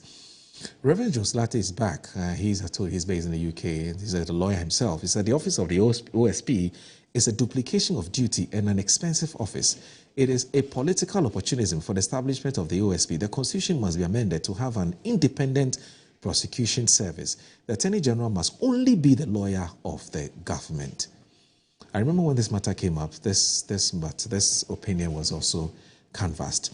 Papa Bisu says that, good morning, fantastic submission by Uncle Kwesi Pratt on the Ghana-USA Status of Force Agreement. Uncle Kwesi is a whole institution on governance structure, and any government needs to take him serious. You mean every government needs to take him serious. Hence, listen to his advice for the forward march of this country called Ghana. My regards to him and Dr. Julius Debra, the Chief of Staff, Papa Bisu Spintex in Accra. Now, this one from, so Sebastian is back. He says, I've only worked with the Insight and Daily Graphic, so you're absolutely right. Kwesi Pratt cut my teeth in my media journey, as it were. Sebastian, you don't die. Master Planner Junior says, great show this morning. I really enjoyed both panel members. Fantastic submissions by all of them. But just that my Uncle Kwesi didn't allow my boss to flow well. Master Planner Junior, policy analyst from Kintampo. Okay. So let me end with this one from Edie. He says that, good morning, Moro. Please ask the MPP member whether he knows the fellow who went to the High Court against the OSP in the first place. Does he also know the issue that was sent there? Also ask him if he recalls that there has been 10 containers imported of lily rice, which was allegedly taken and was distributed to ED. Some of these things that you say. We are getting sick and tired of the sycophancy. The MPP should end the disrespect of our able, workaholic, humble President John Dramani Mahama. Nobody has attacked John Dramani Mahama, please. All right, so I guess that, Moses from Bawe, let me read your message and then we can end the show. I believe the ruling of the High Court was timely. Imagine what would have happened if the OSP secured convictions using state resources and eventually these convictions get reversed on appeal. We were told the shortcoming in the law was brought to the attention of the then majority, but they resisted. Does it mean that the OSP was intentionally set up to fail? In any case, is the OSP the only institution set up to fight corruption?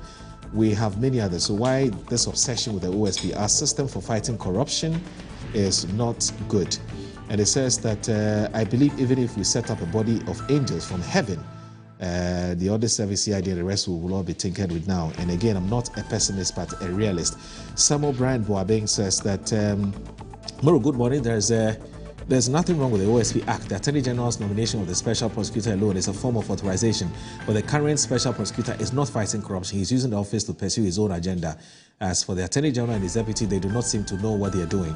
They promised oral, but have ended up implementing OCAL, Operation Clear All Looters, with 60-40 opaque negotiation, and are bringing back payments of dubious judgment debts to companies they served as lawyers before their appointment to government. Ghana is bleeding. This is not the reset we have promised. Samuel Brian Boabeng, thank you very much, Uncle C, for joining us. And also, Collins Lumako Mensah, Honorable Member of Parliament for the Fija Kwabre North. Thank you for watching Good Morning Ghana. Assalamu alaikum. Bye-bye.